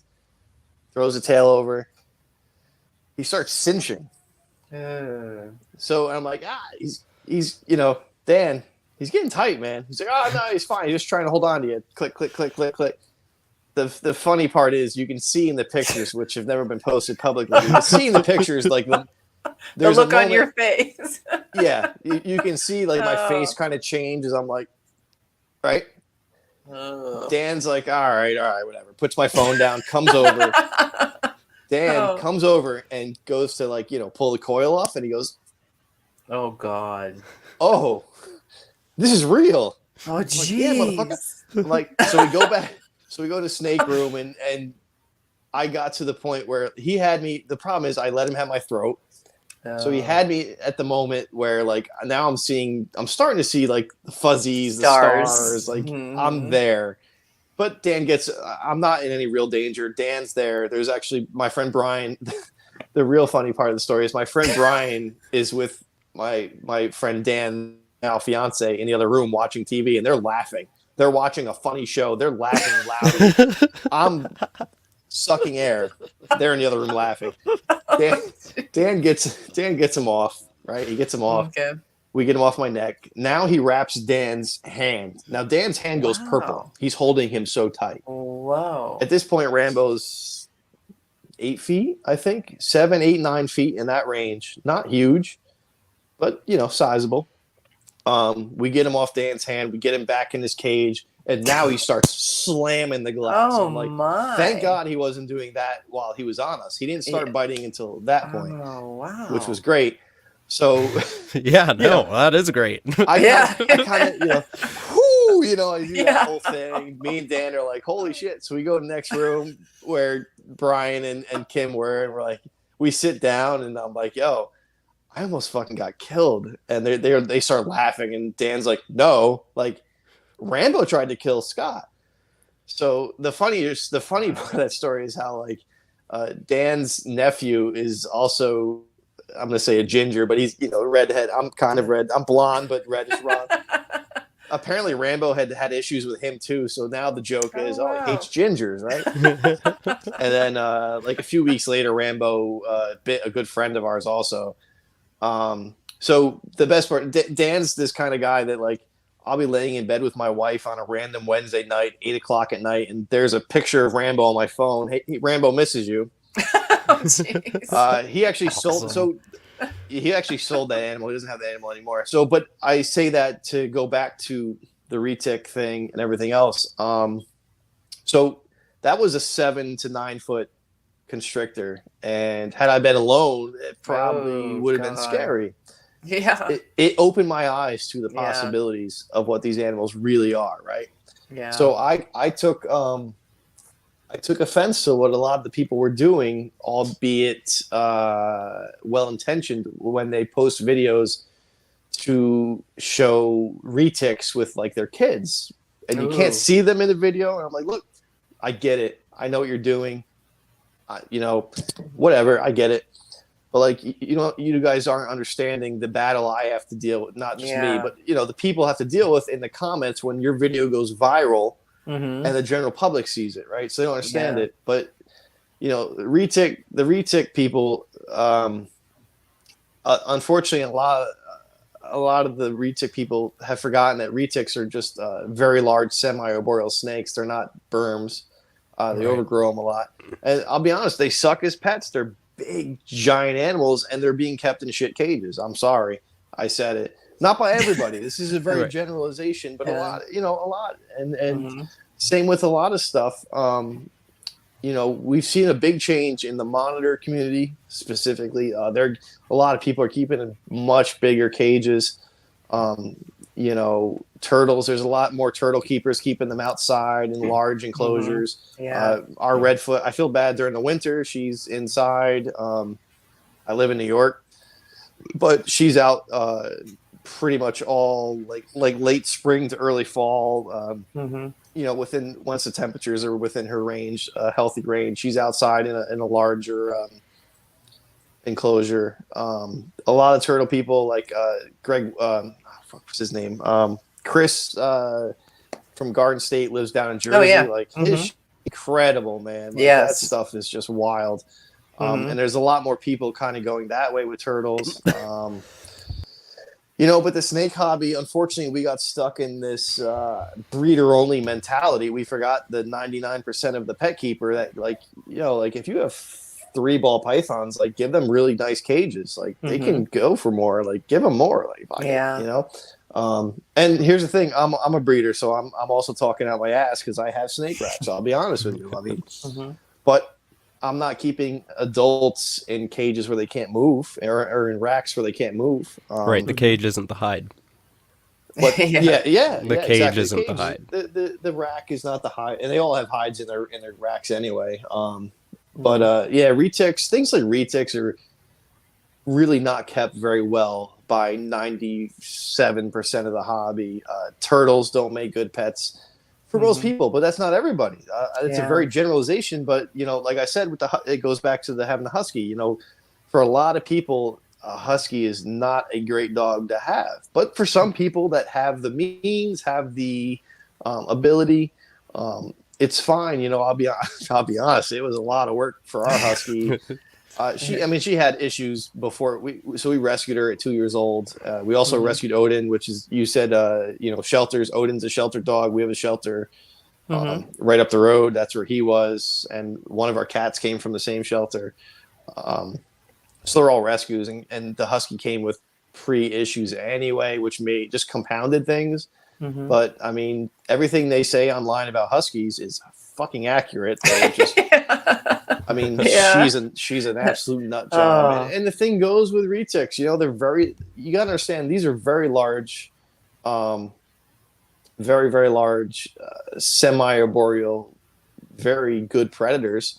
And, you know, some of the hobby, not all, treats them like they're more like Burmese, or they're not. And I'm like, you know, all I asked the big snake community was to not post videos with their kids in an uncontrolled manner.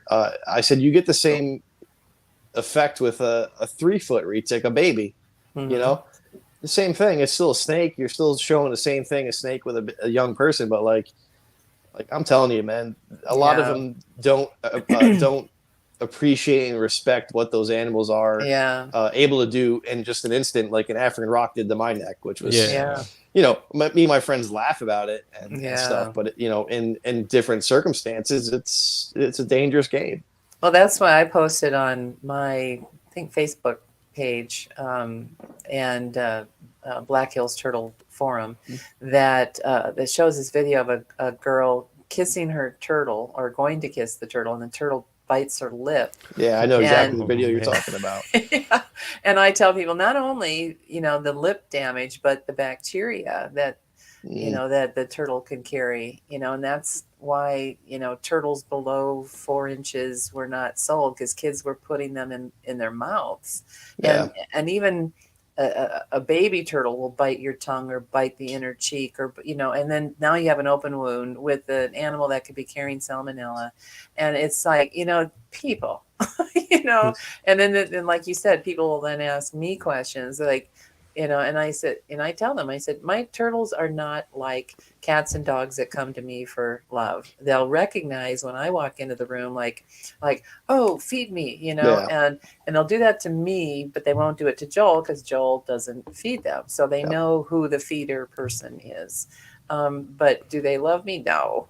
Are they bonded to me? No. I mean, they're, you know, and, you know, like you said, you know, it's better to keep them apart, you know, and, you know, because, you know, I have to treat the ones, you know, that bite one another, you know, but I've got these 9, you know, wild juveniles that I can't have in 9 different tanks, you know, so I've got them all in one tank, and I'm, you know, hyper feeding them so that they leave one another alone. But it's just like, oh, I can't wait till I can let these things go. You know? I don't blame you. You know? I mean, that's you know, that's, as they say, I guess, God's work, man. That rescue. I honestly wish I could do rescue. I just can't risk the collection I have with that. I wish I could do it. The only thing I have an application downstairs I still have to not refill out, but complete for New York as far as relocating nuisance timber rattlesnakes and stuff. That's a whole other freaking can of worms. The state Yeah. approached me and said, "Hey, come to this course that you're going to need if you're interested in doing this. Come to this course. You do this course and fill out the application. The application is not even for this; it's for something else, but it's the one they use for this." And I said, "You know what? I'll do it." I'm because they see me on Facebook, which is interesting. So anyone who's on Facebook groups and thinks your state or whatever fishing game is not in those, trust me, they're in all the groups. They see Mm-hmm. things. Yeah. That's how they contacted me because a few of us snake people in New York, we're in a lot of the. I'm in the Hudson Valley, and I have rattlesnakes about 45 minutes in any direction from me in the mountains. Yeah, so a lot of us are always this time of year, like I'm not looking forward to it. More snakes are seen. Everyone's posting Mm-hmm. on Facebook. We have a lot of hiking and a lot of local groups that I've been added to. And it's, we're trying to educate and just make people like, hey, you don't have to like snakes, at least respect them. Mm-hmm. But, people post, what is this snake? Mm-hmm. And we have a lot of rattlesnakes. So DEC obviously they saw me, I guess, and other people also on these pages, and they reached out and said, "Hey, we'd love you to become a nuisance snake relocator," which Mm-hmm. is just a fancy word for take the snake from the person that's calling at their house and move it 300 yards. I forget 300 yards or meters, whatever it Yeah. is, back into the woods. Mm-hmm. And but the process is becoming laughable at this point. Mm. It's I sent in the application, they sent it back. Oh, it's not complete. We need this other information that we, didn't ask for on the application. I'm like, Okay. thanks, fucking government. So I'm gonna send it back to them, and I hope because it would make life easier. Because I've been called before, or messaged before, and I got a snake, and this would just make it, legally. It would allow me to legally try to help at least some rattlesnakes around here. Mm-hmm. But yeah, Well, rescue's man, that's a tough thing. yeah. God, thank all people that do that. It's so necessary. I Yeah. wish I could do more. And I can't do much. I mean, I get a lot of calls, and then they bring me a turtle that's been hit by a car, and I know that I just have to euthanize it, Yeah. So, and then, but most of these, I find one with bad shell rot. I bring it to the vet, and then I never had to deal with shell rot because I keep my water really good, and Yeah, of course. I don't have them bask on abrasive stone. I use wood or these Zoom Ed basking platforms. No rocks at all ever, for basking because you're just asking for abrasions, and then then they can get the shell rot. So I didn't know how to treat it. I was just gonna help her across the road, and then I felt something rough underneath her, and I go, oh wow. I mean, I never seen it like that, and I go, I'm gonna take her to the vet and learn how to deal with this in case. Yeah. So he goes, yeah, you're gonna have to keep her for at least 2 weeks. Probably better, 5 to 6, and she's full of eggs, so we're gonna give her oxytocin, and you're gonna have to hatch the eggs while you're treating her. I'm like, Ooh. oh man. Wow. So like, okay, whatever. I'm retired. And so those are the turtles I need to, we let her go after being treated. Nice. But now I've got all of her babies to let go. So yeah, we had snapping turtles once because my dad's he just retired, but he was a landscaper for a long time. Oh, fun. I worked for him for a long time, and That's he dug up a snapping turtle nest one day, and of Oh, course he wow. hits us up, and he's like, "Hey, we're building a pond, and we dug up these eggs." So I'm like, "All right, give them to me." So my wife doesn't give a shit about my snakes unless they lay eggs. They lay eggs and they hatch. Like that's when she loves them, and so yeah, she was pumped. We hatched out. I forget. 20 snapping turtles, and we released them. Yeah, she was pumped about that. But yeah, so we did that. We did that with a duck once too. Oh wow. nice. Yeah, because my dad had That had to be for cute. years. My dad had a pair of ducks that would come every year, and again, he messaged us and says, "Hey, it seems that Daisy just laid a random egg in the mulch bed and just left it." I'm like, "All right, bet." And he gave it to us. My wife hatched it, and yeah. And to this day, a friend of ours took that animal in because thank God, I didn't need that. But So you've built ponds, huh? I'm going to have Matthew help me because he's worked for a landscaper that's done all kinds of stuff. not in years. That's I my haven't. trade. Golly, I haven't built a pond in many years. But yes, I did build ponds. For my father, because my father, at a certain point, kind of got into aquascaping Oh later yeah. on. So we built a pond at.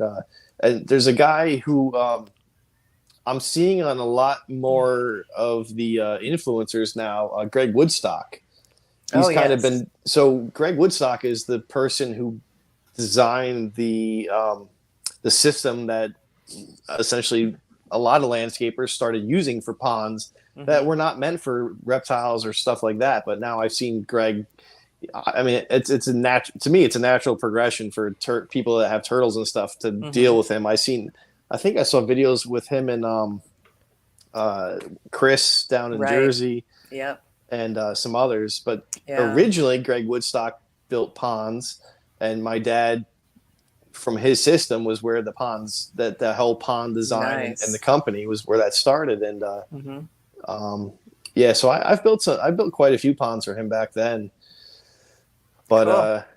yeah, I mean, Yeah, I like the Aquascape school or university because they really teach people how to randomize, instead of just putting the rocks around the pond looking like, as Greg yep, would say, a necklace, beaded necklace. They know how to randomize the rocks and so the pond edging is plants and rocks and boulders, yep. and it looks real. Like it's like this, like it's a natural pond. And Yeah, my dad went to Greg's place in Chicago. I don't know if he's still there, but he had a huge place in Chicago. And my dad yeah, went to a big he pond sold building. that place now. Oh, really? Okay. So yeah, I He haven't. still has the major the Aquascape Inc. headquarters there, and then Okay, all he right. had a big house and a huge pond stream system that he built at his Chicago house, Yeah, I and think my then dad now was there when they yeah built it actually, and it was that the one with he had like I think he had one that had like a thing that you could swim under or something. My dad was there for yeah that, but yeah, yeah, I've and seen now Greg now in a lot of yeah. turtle places now. Yeah, he's been at he's built stuff for the monitors of Camp Yes. Kennan Yep. Yep. Yep. Yep. and a lot of his turtle ponds and his alligator ponds, and then Yeah. he's done some things for Blake's Ranch, and Chris of Garden State Tortoise, for all Yeah. That the whole system yeah is what I built ponds on for my father yeah years ago. great I haven't done it yeah in a long time, yeah but great system. yeah, it's and you were dead on. I mean, that was exactly what he did. It was a very randomized, naturalized way of building Hmm. ponds. He had his guys. He had a one of Greg's main guys was the guy who came to our house. What they did was to teach my father and his employees, including me, how to build these ponds. We did it at my dad's house. Hmm. He came, he taught us. That was Yeah, kind of part of the cost balancing of that right. was you came to teach. Um, it saved us some money, and Hmm. yeah, so I did that for a while, and Yeah, they're it's very good at educating how to use their product. It's Yeah. yeah, really wonderful. yeah, it's a good Yeah. product. Back, I mean, I'm sure now, God, now it's got to be just leaps and bounds above what Hmm. I mess with But it is good for snakes. years ago. A friend of mine, one of them that gave me a rescue turtle, she has a pond, and the snakes show up to eat her goldfish. Oh yeah, She same goes, thing. I you had a know, pond. I had a pond. There was a lady who owned. She had a some sort of Japanese meditation garden, a whole building or whole like retreat building behind her house in the city of Poughkeepsie, in like in a city area. But her backyard, she had this Japanese retreat, and Mhm. I don't think I built the pond for her, but I did a lot of the clean outs, and I remember doing the clean outs with one of my father's very good friends back then, and so we would drain the pond and start cleaning it out. And unfortunately, the frogs that were in the pond, the garter snakes, were like, "Hell yeah!" They'd start. They would shoot between our legs, grab a frog, and drag it out of the pond and eat it. And I'm like, Mhm. "This is pretty cool." Yeah, Sad for the yeah, frog, but good for the snake. yeah. But yeah, there's a lot of ponds that were real good for all kinds of stuff. I mean, my dad's had we had. Oh, we had fish in that, and then we eventually had a ridiculous toad breeding that would go on there. And I don't know if your listeners are not used to toad breeding, their call is very loud and like just nonstop. It's just constant ringing. And unfortunately, my dad's pond is right outside his bedroom, off of a porch. So like we had toads breeding out there, and when it was toad breeding season, it was just stupid, just just nonstop loud toad breeding calls, and yeah. But it's a lot of fun building those. I had a lot of fun. I haven't done it many years, many years, but it was cool. Did you see the episode of Camp Cannon where Greg and I think Ed was there? Ed Beluga. Ed Waterloo. Yes, he was. Ed Waterloo. Okay. I think right. That's his name. I think he was Ed. I want to say Ed. That was one of Greg's main guys, and he came. He's Ed the one the pond professor. Yeah. So okay, so I think his name was Ed Waterloo or something like that. Okay. He was. I'm pretty sure he was the one that came to my dad's house and taught us how to build ponds.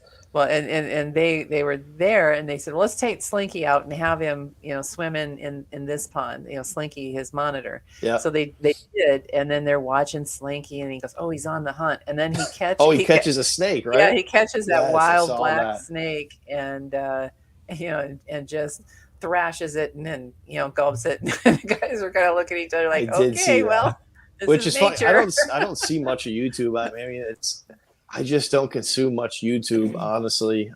It's my exercise time. Like it's weird. Like so, like you would think, to me, YouTube is something like I have to watch, right? Like I'll like if I'm cleaning my snake room or something, it's podcasts usually.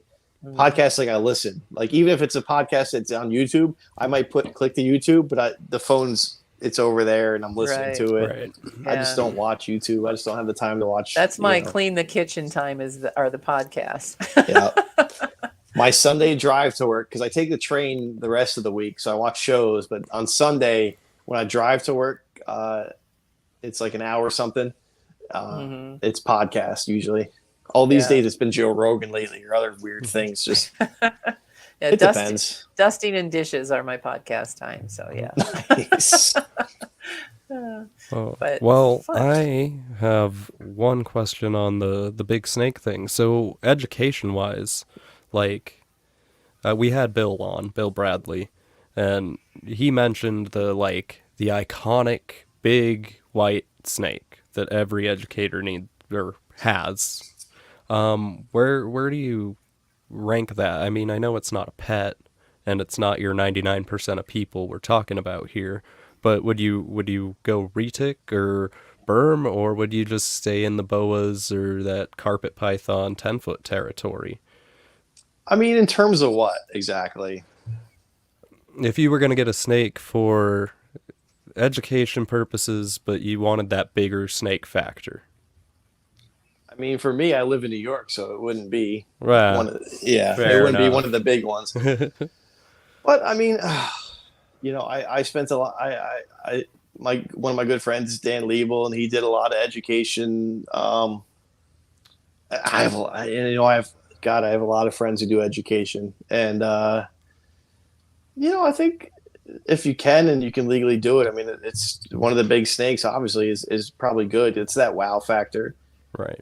As long as you present it and try to mold the minds that you're educating a certain way, it doesn't matter. It doesn't matter as long as the snake's kept fine. Like I said, a lot of people keep retics and berms kind of shitty, but that's a very broad thing. Not everybody. A lot of people keep them great, as long as I'm more cared about how the snake's kept and how it's used in education. I assume it's used in I'm just going to make the assumption that it's used in education in a positive motion.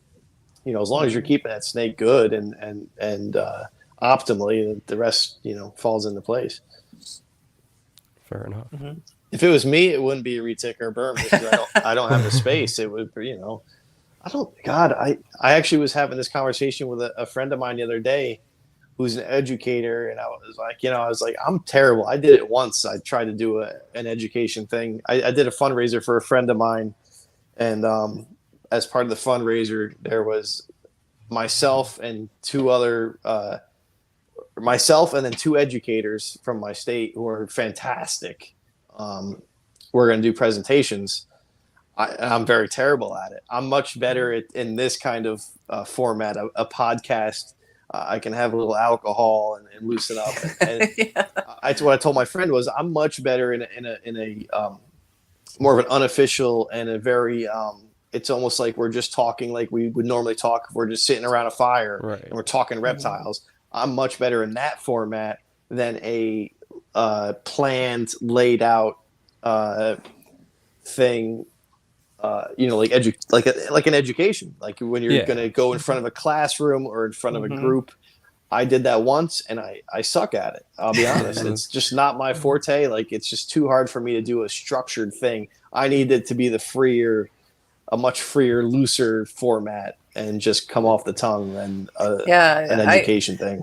When Matthew talked me into doing this, it's like, well, are we going to have outlines? Are we going to do this? Because I used to be the educator. I was a wildlife interpreter for Custer State Park. And so I presented nightly programs on how the wildlife was managed in Custer State Park. And so I had to have my outlines approved by my supervisor and, what my talks would be when I show this movie and that. And so when I started with Matthew here, it's like, we're just doing what? Off the cuff, huh? I like panic.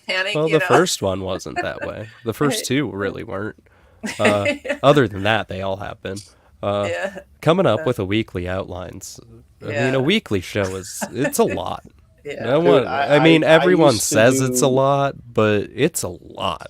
Anytime you're trying to do content on a regular schedule of any sort of measure, it's a lot. I wrote blogs. I try to do I did that for a couple of years, and I try to do weekly or so. And just even writing blogs, it's a lot of work. It's a lot of work. And you've already got a lot of work with the animals, And exactly. And I'm friends. I've been on, I'm not sure how many podcasts I've been on at this point. I've been friends with, I know you guys had Eric on. I've been friends with the Morelia Python guys for fucking years. And just the massive scale of work it takes to do that is just ridiculous. It really takes a lot of work. It's a lot.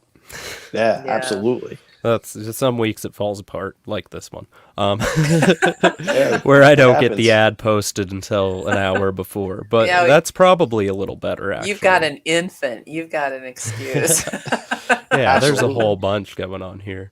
No, the reason I asked that question is because we've considered, as a family, going down the more educational route.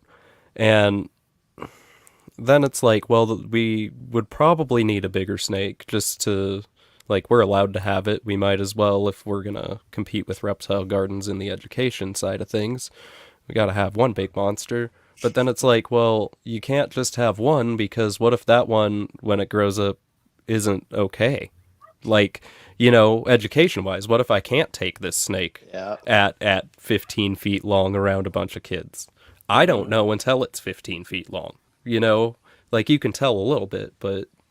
You're still, if you're ordering a retic online, you don't what get a I would pick. say about that is the giant snake gets a bit more fanfare, and it's definitely a bit more shock value. But if you're educating, I don't think you necessarily need to go that size. If it's something a little smaller, like you said, like a big boa or something. Yeah, or 10 foot, any 10-foot snake. A super dwarf retic would be in that category, 5 foot. This hobby has an absolutely awful track record of realizing what John Q. Public actually thinks when they see these things. We fucking suck at it. I'll be honest with you. That's why we're losing the battle of Florida, because we don't understand what John Q. Public understands compared to we don't think that way. See, I could tell you that because I did talks with 500 people there gathered around on this balcony at Mount Rushmore, or at the barn where I would show the movie and then have question and answers. You get to know how they think. Yeah. If I brought a garter snake to one of my presentations, because as I'm bringing in this was a movie reel to reel projector back when I did this, and then like, oh, there's a snake right there. I'll take it with it and surprise the people, and some of them just like, and then we're talking like a 24-inch snake, and then the Yeah. kids like, can we come up and touch it, and so it's just really different reactions. And and we had world visitors, here in the Black Hills, local visitors, national visitors, international visitors. And so there is no one way of thinking for the public, Yeah. and some love it, some hate it. Well, as a hobby, we have a very poor understanding of how a lot of the public sees us in a lot of ways, and we just don't do anything to help ourselves with it. Um, and that's just honest. I was on Morelia Python Radio Yeah. in January with Mike Curtin, and That episode. we talked about it, and it's and now with things are going the way they're in Florida. And I was just talking to my friend about Florida the other day, and I said, the problem with Florida is what people don't understand is the Florida problem is a political one. It's not a political one in other states. And I know that's hard to say it's hard to understand when I say that, because it's always a law that we're fighting, right? But when you fight it in North Carolina, it's not really a political issue. It's just some politicians who are trying to make this law, blah blah blah. It doesn't become this massive political issue. But people don't understand what Florida is. Florida is a conservation. It's a conservation issue with the pythons and stuff. So it's a political issue. It's a huge political issue. And believe me, I could go on a long rabbit hole on that, because I've spent a lot of time in Florida in the last few years. We'll be down there again shortly, actually, in Florida. A couple days in the water with sharks, and a couple nights in the Everglades. It'd be fun. Yeah, we're weird. I'd love to go. I've never been swimming with dolphins or sharks. Off Cocoa Beach. Dolphins are fucking weird, dude. Like I just had my first experience in the water with dolphins in January, off 200 miles off the coast of Mexico, and at this place called Socorro, and they're fucking weird, man. Like they're cool. Like it's different because different dolphins are actually different depending where you're at. But just to tell the story quickly, I had me and my wife are scuba divers, and we jumped in the water, and the dolphins of Socorro are famous because they just come right up to you, blah blah. So we jump in. They're like, "Hey, dolphins are on site." We jump in. I see the dolphins above us, and they're kind of going away from us. I'm like, whatever. And about 10 minutes later, I hear dolphins. Like you hear them. Like I fucking hear them. I'm like looking up. Look at this. Where are they? Where are they? I look down, and there's two dolphins about 40, 50 feet below me. One's normal, one's upside down, and they're both looking up at me. But so before I look down, I hear the dolphins. I hear, Yeah. I look down. They see that I see them, and they're like, "Oh, they saw me!" And they fucking scurried off. Like dolphins are these same dolphins. I saw a video. They play dead. With scuba divers. Cool. It's the weirdest shit you ever saw in your life. But you know what? I was saved by 5 bottlenose dolphins from a shark. They got between me and the shark off Cocoa Beach, and stupid me, I was a lifeguard. I swam hard fast to the atoll, and a back tide started, and the dolphins got between me and the shark, and I made it to the atoll, and it's like stupid me being out there swimming by myself. But I knew how to call the dolphins because we were water skiing with them, and they love to play in your wake as you're water skiing. And so I learned how they would. One of them lost its baby, and it called to the baby. I said, okay, I'm going to use that call, and I won't do it here because it'll blow your ears out. And so I used that call, and sure enough, I heard the beep, beep, beeps and coming, and the screech is more like, and there they popped up right between me and the it's shark. not even the call sometimes, because I've watched dive masters where they'll do like, you watch them and they're like you doing little sounds with little metal stuff. If they just hear weird things, they'll come. Okay. Depends on the situation and the dolphins and all that. But we'll be in Was that a cat? Because I just heard That, one of my yeah, cats outside, and he's loud. that is Monkey, and Okay, fair enough. I gotta pick her up, or she will just. Oh, now she moves away. That's like my house. Oscar's yelling outside right now. I hear Yeah, him. well, this one looks like Oscar. Um, she showed up in our garage, and it's like, okay, yeah, we won't bring her to the pound, but That's fair enough. she's Right. just this tiny little 7-pound cat, and yeah, we've had her now for 13 years, and she just won't die. Jesus Christ. No, Oh God, That that's a good one, cat. sucks. So, no, we tease because what you heard was her mild meow. You should hear Oh, I'm sure. in the oh man. morning. In the morning, she just and it's like we have to put her in the bathroom or she'll turn us into bad people. I get up. You I know? get up an hour before my wife every morning, and I have to feed the cats because if I don't feed them, Oscar will start screaming his fucking head off and wake her up. And yeah, I know I'm there. But so yeah, in a couple weeks we'll be we're doing a couple. We'll probably do a couple scuba dives, and we're doing a big shark drift, which is Wow. targeting great hammerheads and tiger sharks. Mhm. But yeah, we're not scared of being in the water with sharks. But then we'll spend a Yes. couple of nights in the Everglades. But yeah, we spent a lot of time in Florida in the last few years, so I've really been able to pay attention. And the long and short of it is, Florida is accusing the pet trade for destroying their native species. But I mean, anyone with half a brain that drives around southeast Florida, um, dude, they're destroying the environment. I mean, Right. it's just development. Right. Every Yes. inch is being developed, and not only Mhm. that, if you go into the Everglades in the evening, what the fuck was that? I don't know. Probably my cat. But yeah, like the amount of road hit owls that we find in the Oh, Everglades. wow. Now the Everglades is basically one main road in and out. There's offshoots, but one main park road that's like 30 something miles, 40 something miles. Um, I've found multiple dead owls. Even on nights when there's nights when traffic's, and when I say traffic, it's a relative term. It's not traffic like on a highway. It's just a lot of boat traffic. There's a marina at the end of the Everglades. So some nights on the weekend, you'll see a lot of boats even late into the evening coming in and out, campers coming in and out.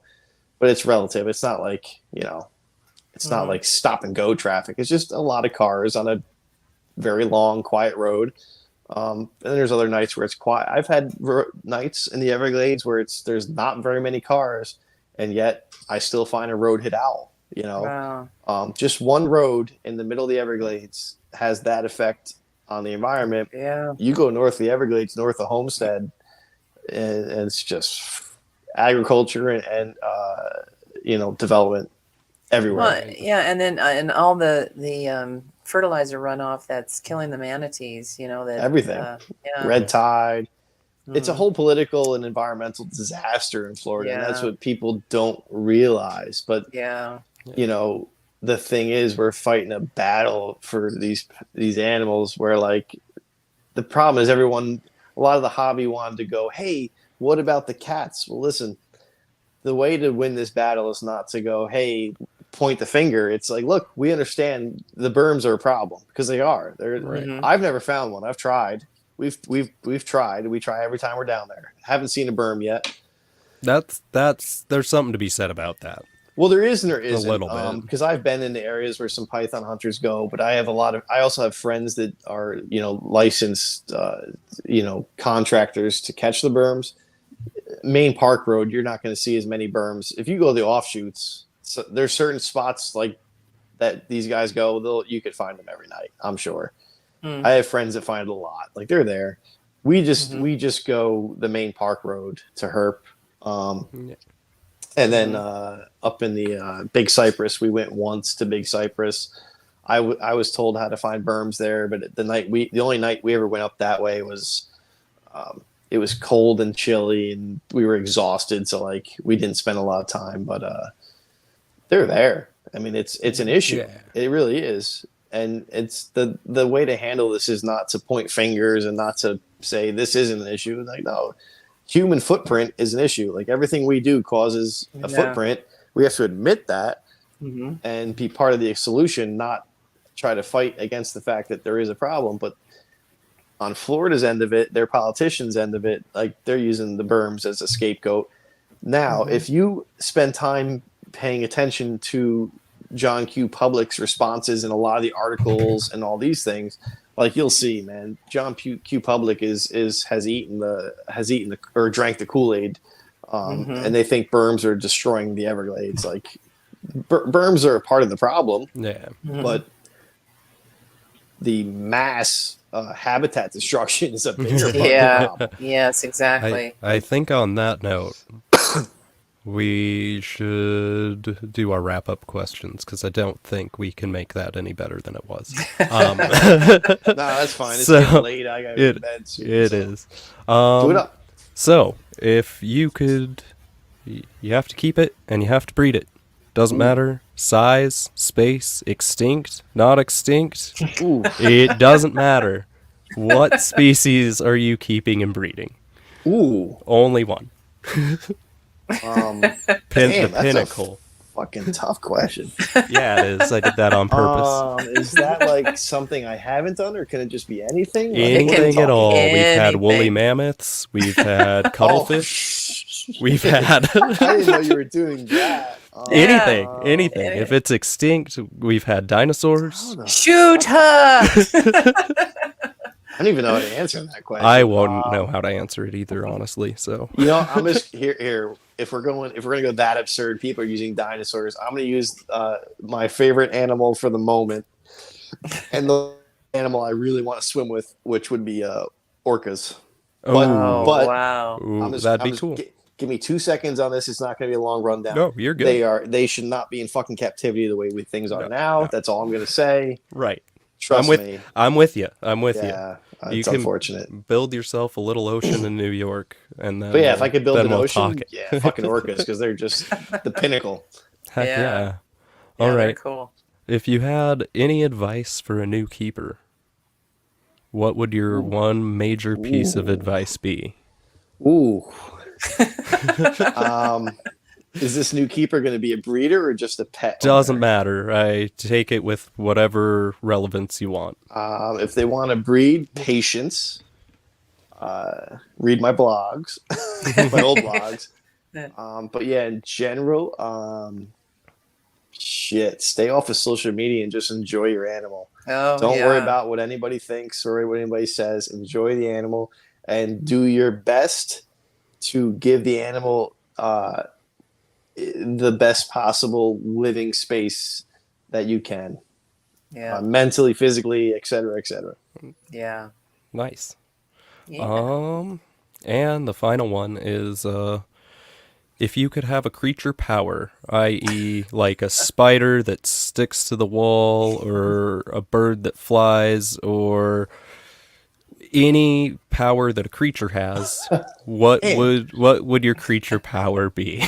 Jesus. What would my creature power be? Mine was new after last week's axolotl. You know what mine would be?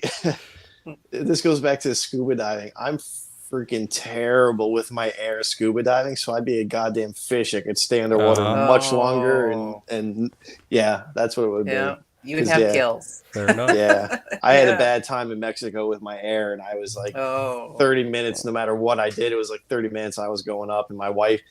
Eventually, it depended on the dive master how they handled that, but yeah, my wife's much better with her air, so she's down for 45, 50 minutes. Wow. Yeah. That's what scares me about scuba diving. I always watch those. I like listening to those spooky stories of like the people cave diving and getting trapped in the underwater cave. You know, so like that's like if you run out of air when you're scuba diving, that's just it. Like there's no maybe. It's a scary feeling because on our first couple dives when we did our first certification, open water certification. We were diving in Curacao, an island off of Venezuela, and I had an issue on the first couple dives with my BCD, which is the vest you wear that fills with air, empties with air, and it was basically essentially it was leaking. So I had all kinds of buoyancy problems, and we were just finishing up the dive. We were coming back to the beach, luckily, and I was like running out of air. I ran out of air, and like so there's that moment where you're like you can't get the breath. The only good thing about scuba diving is usually as long as you go through one of the organizations, you get the training on what to do in these situations, and it's really no issue. Like I had my wife when we first started, she knocked my air right out of my mouth. Oh. And luckily, like it was funny because it happened right in front of our instructor. I knew what to do. I handled it. Yeah, as long as that's the first when you first get into scuba diving, you do this course and you do these pool dives where you do all these skills and you basically you learn all these things that like you think aren't important, but like in those moments they are. But otherwise, it's actually very safe because you pay a lot of attention to where your air is at, and that's why I knew like I would you tell your dive master you're like, hey, you give him a hand signal like, hey, I'm at that limit, and he'd be like, all right, go up by yourself, all that, and it's not as bad as it sounds, but there is some moments where it can be a little sketchy. But I'm those cave dives and all that shit. One of our deep dives to do our advanced open water off of Florida, off of Key Largo, was at a wreck, and our instructor told us he's like they have there's certain things that you can go into a wreck as long as you have a way to go up and out. If you're not like certified to do like a full on insert. And he's like, so when we go down, we'll go down, yada, yada. He's like, if you guys feel comfortable, we'll go in and you go up and out if you feel comfortable. And I felt bad because like I didn't feel comfortable at that point. I'm like, no, my wife, she wanted to go into it because it was just in and up. I didn't feel comfortable. I'm like, Claustrophobic. I couldn't do it. Won't do it. I couldn't. I can't. Okay. I'm too much of a Terran. Just earth under my feet. That's it. No. Don't want to fly. Don't want to dive. Like I said, we fell in love. We did a lot of snorkeling and stuff, and this became this natural progression. Now we're real big into scuba diving. She just put a down payment on a trip to Egypt. Wow. End of 2024. It's a shark. It's literally a shark trip. Oh, Wow. Yeah, it's a shark focused diving super trip. cool. Well, it's nice knowing you. No, I'm not too scared of it. Well, It's not too bad. Scott, thanks for coming on. Yes. No, thank you for We having me on. greatly I appreciate it. Yeah. Thank I'm you. running It was a out lot of light, fun. apparently. Yeah, I learned a lot from you. Really, thank you for answering all my novice questions. Hey, no, we're all novices in some way or another. It's a pleasure just to talk to you guys. So, Awesome. Okay. And where can people find you? dude, it's mostly social media. On Facebook, it's just me, Scott Borden. Instagram, as you said in the beginning, was nyherp_revolution. I used to have it. I used to have TikTok, but I've actually moved that TikTok over to the travel domain because I'm trying to start a travel blog. Oh, wow. Yeah. I'm trying to. I realize that travel blogging is something where if you put work into it, you can make money on. Whereas reptile blogging, it was basically just a labor of love. I said if I write, I'm going to try to do travel. It's becoming a longer process than I expected. I need to buy a new laptop, and I've just been lazy about that. But my TikTok has moved to all travel content. So yeah, it's just you basically search my name. And then my old blogs are all on medium.com, and you just search my name on there and you'll find all my old blogs. Awesome. Peggy, what about you? Where can we find you? My turtle page is Black Hills Turtle Forum on Facebook, and my life of my pets and my art on Instagram is Detmer's Studios, all run together. And so yeah, that's where I'm at. Awesome. As for me and the podcast, you can find us at Herp Talk Radio on Instagram. We have a group on Facebook. We're live there right now. It's Herp Talk Radio. Email herptalkradio@gmail.com. Yeah, that's about it for over here. You guys have a good day, night, evening, whenever you're listening, and we'll talk to you guys later. Good night. Thanks again, Scott. Anytime. Thank you.